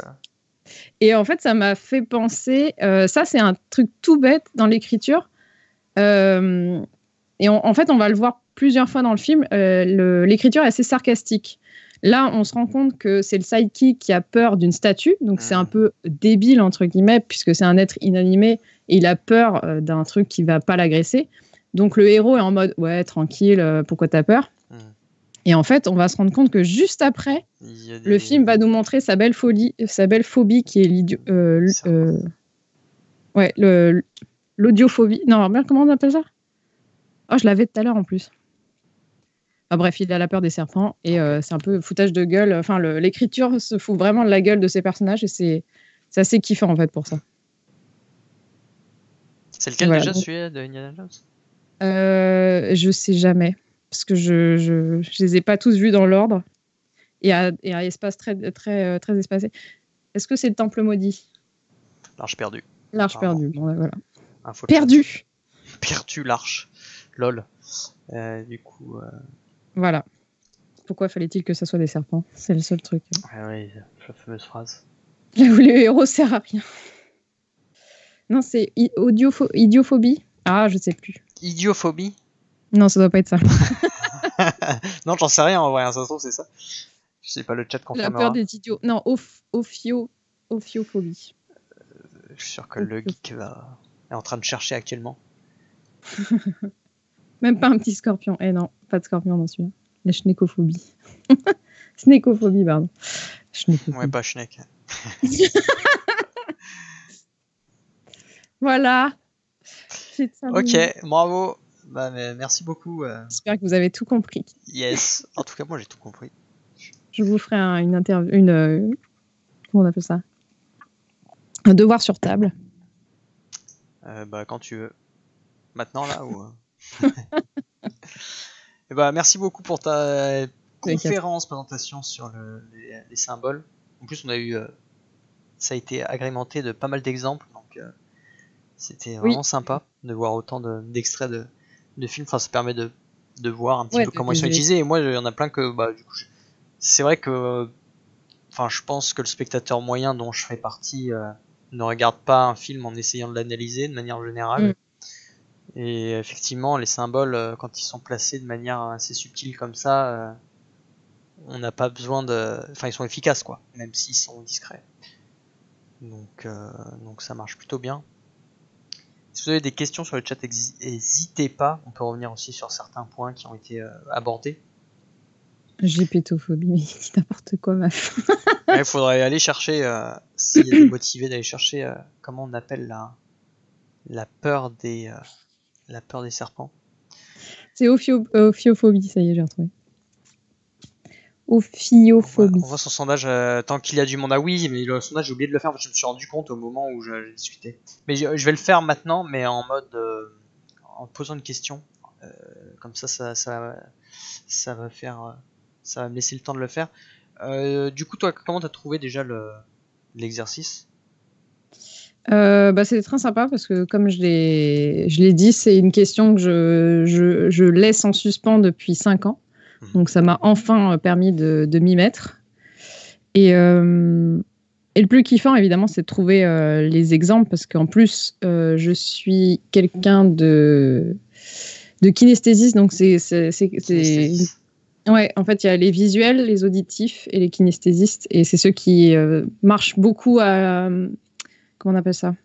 À l'expérience, à l'exemple, aux histoires. Enfin, plus tu me racontes de trucs, voilà, à l'affect, en fait. Plus je vais imaginer des choses, plus je vais m'en souvenir. Ah. Et c'est pour moi très important, en fait, de mettre plein d'exemples. C'est pour ça que je suis assez triste. Bah, par exemple, les cartes du tarot, j'étais triste parce qu'il y a très peu de films en fait, qui les utilisent, ce qui est logique puisque c'est pas quelque chose qu'on voit souvent. Et j'avais peu d'exemples à mettre et ça pose problème des fois. J'ai des sujets que j'aimerais bien traiter, mais j'ai pas assez de matière en termes d'exemples pour pouvoir les faire. Pourtant, dans le tarot, il y a ce mysticisme, un peu cet ésotérisme qui peut véhiculer certains symboles, certaines choses. Donc c'est vrai que c'est un peu étrange qu'il n'y ait pas eu encore de réalisateurs connus, qu'il n'y ait pas eu de films, peut-être qui sont pas connus, ces films-là, qui ont pour objet, pas forcément réussi. Il y a la montagne sacrée qui les utilise, puisque Jodorowsky était un... Ouais. Jodorowsky est un fan du tarot, il tire même le tarot à ses heures perdues. Et donc, il a foutu des cartes de tarot partout, je crois, dans ce film-là. Et même dans le suivant, El Topo, peut-être pas le suivant, mais un autre film de lui, dans El Topo, il y a carrément des scènes entières qui représentent des cartes du tarot. Notamment le chariot, qui est une des cartes, et on voit un mec devant un chariot. Voilà. Okay. Il a un tarot à ton nom. Ah oui, c'est vrai. Il y a même des livres, je crois qu'il a fait des livres. J'ai mis, juste comme ça entre parenthèses, j'ai spammé un lien sur le chat pour que vous alliez voter, comme vous êtes encore là, et j'en profite, pour voter sur la difficulté de la conférence. Voilà, c'est pour m'aider à orienter, orienter les futures conférences, que ça soit toujours plus en plus satisfaisant pour tout le monde. Du coup, oui, le tarot, comment t'en es venu à t'intéresser à ça, t'as dit? Je sais pas si tu l'as dit. Moi, j'adore j'adore l'ésotérisme. Alors, je m'intéresse à tout ce qui est un petit peu magique, entre guillemets. J'adore l'astro, j'adore le tarot, j'adore les cristaux. Tout ça, ça me... Le plus dur, c'est la question. Tout ça, ça me fascine parce que c'est porteur d'énormément, en fait, de... Je sais pas si c'est des symboles dans ce cas-là, mais en tout cas, c'est plein de croyances et tout ça. Et j'adore essayer de comprendre ce que ça veut dire, pourquoi on en est arrivé là. Et même, moi, je kiffe tout ce qui est un peu alternatif. J'utilise la médecine moderne, mais j'utilise aussi les huiles essentielles, les trucs comme ça. Enfin, je sais pas. J'aime bien tester plein de trucs. Je suis pas réfractaire à ce genre de choses. Alors qu'avant, j'étais complètement cartésienne pure et dure. J'y croyais pas du tout. Je trouvais que c'était de la merde. Et au fur et à mesure du temps, ça devient n'importe quoi. Je suis de plus en plus dans ce versant-là. Ah, donc du coup, Enfin, est-ce que ton approche du tarot, c'est quand même une approche pragmatique? Enfin, je veux dire, les symboles, tu les analyses, tu les comprends, mais après, est-ce que tu en es dans la croyance, dans une certaine mesure, de ces symboles et de ce truc-là? J'en sais rien. En vrai, j'en sais rien. Tu as le droit de dire que tu es une grande fan du jeu. Le tarot. Ouais, non, j'adore le jeu par contre. Je suis trop contente de l'avoir. J'en ai même fait mon Inktober. Un de mes Inktober, c'était de refaire toutes les cartes du tarot à ma sauce, avec du yoga à l'intérieur. Donc c'est vraiment. J'ai mêlé deux trucs un peu alternatifs. Mais le tarot, je m'y suis pas assez penchée pour savoir si j'y crois ou pas. Mais par exemple, l'astrologie, ça c'est quelque chose qui va me toucher plus, puisque ma mère adore l'astrologie et elle m'en parle depuis plus de 20 ans. Et souvent, ce qu'elle dit, c'est quand même bizarrement proche de ce que les gens ressentent et tout ça. Donc, c'est comme la mort, ou ce qui se passe après la mort, en fait, j'en sais rien. Est-ce qu'il y a un Dieu aussi? J'en sais rien. Et en même temps, j'y crois certains jours, j'y crois pas certains autres jours. C'est compliqué, en fait. J'ai pas de... Est-ce que tu sais... l'astrologie, tu connais les tenants et les aboutissants un petit peu de la discipline, enfin, d'un point de vue rationnel et d'un point de vue pragmatique. Est-ce que tu as un peu conscience que c'est quand même, c'est faux en fait, tout simplement, que que ça joue beaucoup sur le fait que on est beaucoup à vivre les mêmes choses. Ah oui, donc oui. on prend n'importe quelle des déclarations qui sont faites dans le Alors, il dans faut le pas. symbolisme de la. Là, tu parles sous. Enfin, moi, je différencie quand même les horoscopes faits par des étudiants qui sont payés à faire ça. Et ceux que ma mère fait qui sont pour moi, plus personnels. Et elle va prendre la carte du ciel de la personne et pas son signe seulement, en fait. Et j'arrête. Enfin, moi, je le répéterai jamais assez. Un seul signe, ça ne veut rien dire, en fait. Et effectivement, là, je suis d'accord. C'est comme les maisons Harry Potter, en fait. Ouais. On est tous les 4 maisons. Et on a tous. Oui, on se retrouve tous dans les valeurs et les symboles qui sont dans les maisons. Mais c'est pareil dans en astrologie ou dans les trucs d'ésotérisme en général. Enfin, il n'y a pas vraiment. Enfin, je peux comprendre qu'on s'y intéresse parce que c'est un côté fascinant, tu vois, et qu'on puisse y trouver un certain goût, un plaisir, une curiosité, tu vois. Mais après, moi, je pense pas que ça soit quelque chose sur lequel non plus il faut trop s'attarder au niveau de la qualité qu'a la chose à nous à diriger notre vie, tu vois, ou à prédire quoi que ce soit. Non, il faut le prendre. Non, moi je le. Tu peux le prendre comme un jeu à la limite ou te dire c'est marrant que le mécanisme. Oui, non, je suis pas à régler ma vie sur ça non plus. De toute façon, c'est impossible. Donc. Moi, je pense que t'as déjà. Je sais pas si tu t'intéresses au scepticisme, à l'esprit critique, tout ça, mais tu as dû voir qu'il y a toute une communauté de gens qui ont pris le temps justement d'essayer de voir si ces choses-là qui marchent changent quelque chose, ouais. Et en fait on montrait que non, de manière oui, c'est l'effet placebo, oui, c'est clairement. Oui. Bah, c'est le biais de confirmation que le geek met en valeur dans le sens où enfin on se confirme, dans ce qu'on voit parce que ça nous. Bah, ça aide en fait, c'est comme ceux qui croient à Dieu, c'est une aide en fait. Ça explique tellement de trucs, mais comme à l'époque à l'époque où on n'avait pas la science, va expliquer les orages aux gens, va expliquer les tempêtes. C'est par défaut, voilà, les gens se sont servis de choses qui leur ont aidé à trouver des réponses, mais aujourd'hui on sait que la plupart de ces choses-là en fait sont pas la force en Star Wars. N'ont rien à prouver en fait. Ouais. Du coup, on a changé le débat, mais c'est aussi fait pour ça cette partie, c'est pour ouvrir à d'autres questionnements. Et c'est marrant parce que je pensais pas que du coup tu étais un petit peu versé là-dedans, sans non plus dire que tu es une praticienne, je sais pas comment on dit. Non, je sais pas non plus. Tu vas pas, enfin, c'est pas dans tes projets en tout cas, je pense, de tirer les cartes aux gens. Non, je ne ferai pas payer. Ou même gratuitement. Hein. Non, mais c'est vrai que, enfin voilà, c'est, enfin il faut savoir, faut savoir ce qu'on fait avec les concepts et les choses, quoi. Tant que ça reste dans un cadre, on va dire ludique, mais non lucratif, on va dire. Faut pas que ça monte à la tête, quoi. Non, il faut pas penser que ça soit ces choses-là qui définissent qui on est, ce qu'on va devenir ou ce qu'on était. Bref. Et puis oui. Voilà. That's all, Fox. C'est terminé pour aujourd'hui. Non, on va encore un peu poser des questions. Du coup, toi, t'en es. Du coup, bah oui, je l'avais pas dit, mais t'as une chaîne Twitch aussi où tu fais des lives maintenant. C'est quoi tes projets futurs au niveau de Twitch ou même de YouTube? T'en as un petit peu parlé de tes vidéos, mais tu peux faire ton auto-promo si tu veux. Dans les jours qui viennent, là, j'ai une vidéo qui sort justement sur les symboles des papillons. Et après, j'en sors une toutes les semaines à peu près. J'ai un gros truc. Normalement, je vais travailler sur l'Apocalypse, ce qui tombe bien, puisqu'on y est. Yes. On est une sorte d'apocalypse actuellement. Et après, j'avoue qu'avec le confinement, c'est un peu compliqué, donc je ne sais pas en vrai, pour mon avenir sur YouTube et tout ça. En tout cas, une par semaine, c'est beaucoup, hein. De vidéos, t'as un sacré c'est pour ça que je suis en pleine réflexion parce que je me je me tue l'esprit et parfois la santé pour ça. Et voilà.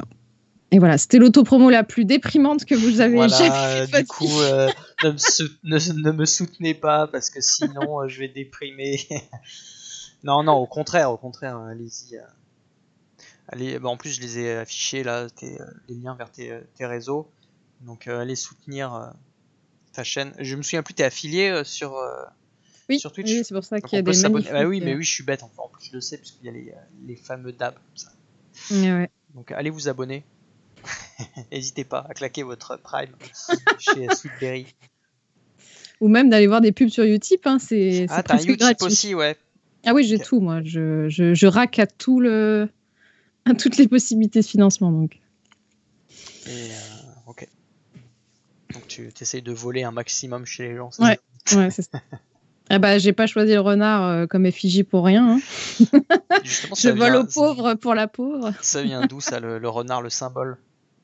Bah ça, c'est marrant, c'est les autres qui me l'ont donné. Tout le monde m'a fait des cadeaux renards et au bout d'un moment, bah, c'est devenu mon animal totem. C'est bien ça. Moi, moi, sans rire, mais là, je rigole pas, c'est même pas pour faire une blague. Moi, c'était le blaireau. Et c'est bien, le blaireau. Les gens me traitaient de blaireau. Et en fait, je me suis approprié parce que je trouvais que c'était trop mignon, au contraire, tu vois. Et il y a une époque, pendant le collège, en fait, je mettais sur MSN toujours une image de blaireau, quoi, en PP. Moi, je l'ai gardé pendant un moment, après, je me suis dit, c'est marrant, mais peut-être que sur le long terme, ça va me coûter. Quoique j'aurais pu faire un truc autour du blaireau, je pense. Non, bah, les symboles du blaireau, c'est vachement positif, en vrai. C'est un travailleur, c'est quelqu'un qu'il faut pas faire chier, parce qu'il te renverse comme c'est pas. Enfin, c'est un des animaux les plus vénères de la planète, avec son meilleur ami, le honey badger, qui est vraiment. Le ratel, là. Ah ouais, c'est mon chouchou, lui. Le ratel, il met des coups. Il se bat contre n'importe quoi, le truc, il est... Mais oui, il mange des serpents. Sa race. Il mange des serpents, il se reconstitue physiquement, c'est un Wolverine, le truc. Il se prend du venin, mais il se met en stase, après il ressuscite comme ça d'entre les morts, pour aller retabasser du serpent. Comme ça. J'adore, c'est vraiment n'importe quoi, le meilleur. Je crois qu'il met la tête directement dans les ruches, il s'en met en mode pas les couilles. Ouais, j'avais vu ça, j'ai dit putain, impressionnant le truc, quoi. C'est vraiment le meilleur animal du monde. Et c'est aussi un symbole de famille aussi. Ah ouais, voilà. Ça c'est pas trop mon caractère pour le coup. Bisous papa maman en fait. Non, mais voilà, c'est plutôt sympa comme animal le blaireau en vrai. Au-delà d'être une insulte. Sale blaireau. Je sais pas pourquoi c'est une insulte d'ailleurs, parce que peut-être ça a l'air un peu bête, un peu pâteau. J'avoue, je sais pas. Ok, eh ben, je crois que le chat est bien calme. Enfin, il n'y a pas de questions en particulier. Il est quelle heure? Ça va faire bientôt 2 heures qu'on est en live quand même, donc ça tombe bien parce que c'était l'horaire, le format que je voulais avoir. Je pense qu'on va aller voir le dessin de Samuel pour finir là-dessus, si ça vous dit. Donc oui. On va refaire la petite commande. Si le geek peut nous réafficher le dessin, merci le geek, toujours au taquet, toujours là, toujours présent, toujours debout. Ah non, j'ai une pub Amazon. Ah bah maintenant tu sais, on est tous chez.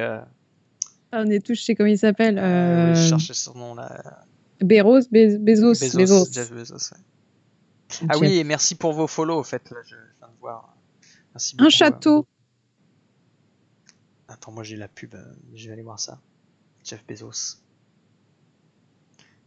C'est marrant parce que j'ai fait récemment le symbolique des châteaux, donc c'est drôle. Qu'est-ce que tu peux dire justement sur ce château pendant qu'il est en train de finir? Est-ce qu'il t'inspire? C'est quoi la symbolique du château? C'est la protection, c'est d'un côté c'est l'isolement aussi, puisqu'on est tout seul dans son château au-dessus des autres. C'est la puissance aussi. Qu'est-ce qu'il y a d'autre? Mais c'est incroyable d'avoir fait ça en 2 heures. Mais ouais, moi, je suis tellement lente. Tu dessines un peu aussi? Ouais. Enfin, après, moi, j'ai du mal. J'ai beaucoup de mal parce que je fais des dessins naïfs, donc c'est compliqué quand les gens font des trucs hyper beaux, hyper chiadés, hyper réalistes, tout ça. Faire du naïf à côté, c'est compliqué. Bah, c'est un style C'est un style Ouais. aussi, j'ai envie de dire. Enfin, ça s'appelle pas le style naïf, je pense. Mais... Si, il y a vraiment si. un courant de. D'accord. Bah, le. Comment il s'appelle? Ah non, je vais me tromper. Je crois que c'est un connard. C'est un connard. Le nom de la personne qui a créé ce courant.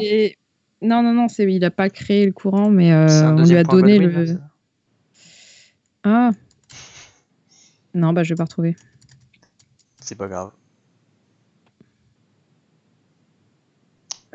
Est-ce que Samuel, tu peux être un instant avec nous éventuellement Oui. Oui. Comment vas-tu? Oui, Est-ce je que peux. tu es content de ton dessin? Moi, j'en suis content. Ouais. Tu l'as pas fini, On va c'est dire. ça? À chaque fois, il a pas le temps. Non, ça va. Oui, enfin, j'ai jamais le temps, mais bon, maintenant c'est la norme, on va dire. Donc non, ça va. Ça c'est pas trop mal. Goupillé, Ok. on va dire, finalement. Je remets le lien pour aller voter dans le chat. Pour ceux qui l'auraient pas fait, parce que je vois que vous êtes encore 23 et il y a que une dizaine de votes, je crois. Le mec trop relou. Samuel, est-ce que tu veux éventuellement faire une remarque ou une question à propos de la conférence à notre cher invité Sweetberry? Je sais pas. Non.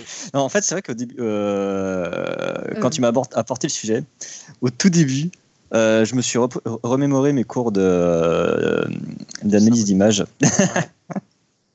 Où t'as ton prof d'analyse en fait qui va te balancer du Lynch dans la gueule, qui va faire pause à chaque plan pour te faire l'analyse détaillée du truc, mais c'était atroce. C'était un poil trop poussif. C'était beaucoup trop. Ouais. Mais du coup là c'est cool cette façon de l'aborder déjà sur des films un peu plus Grand public. un peu plus grand public, ouais. Parce que bon, Lynch c'est quand même dur, je trouve. Enfin. Au point qu'il faille faire pause pour comprendre ce qui se passe.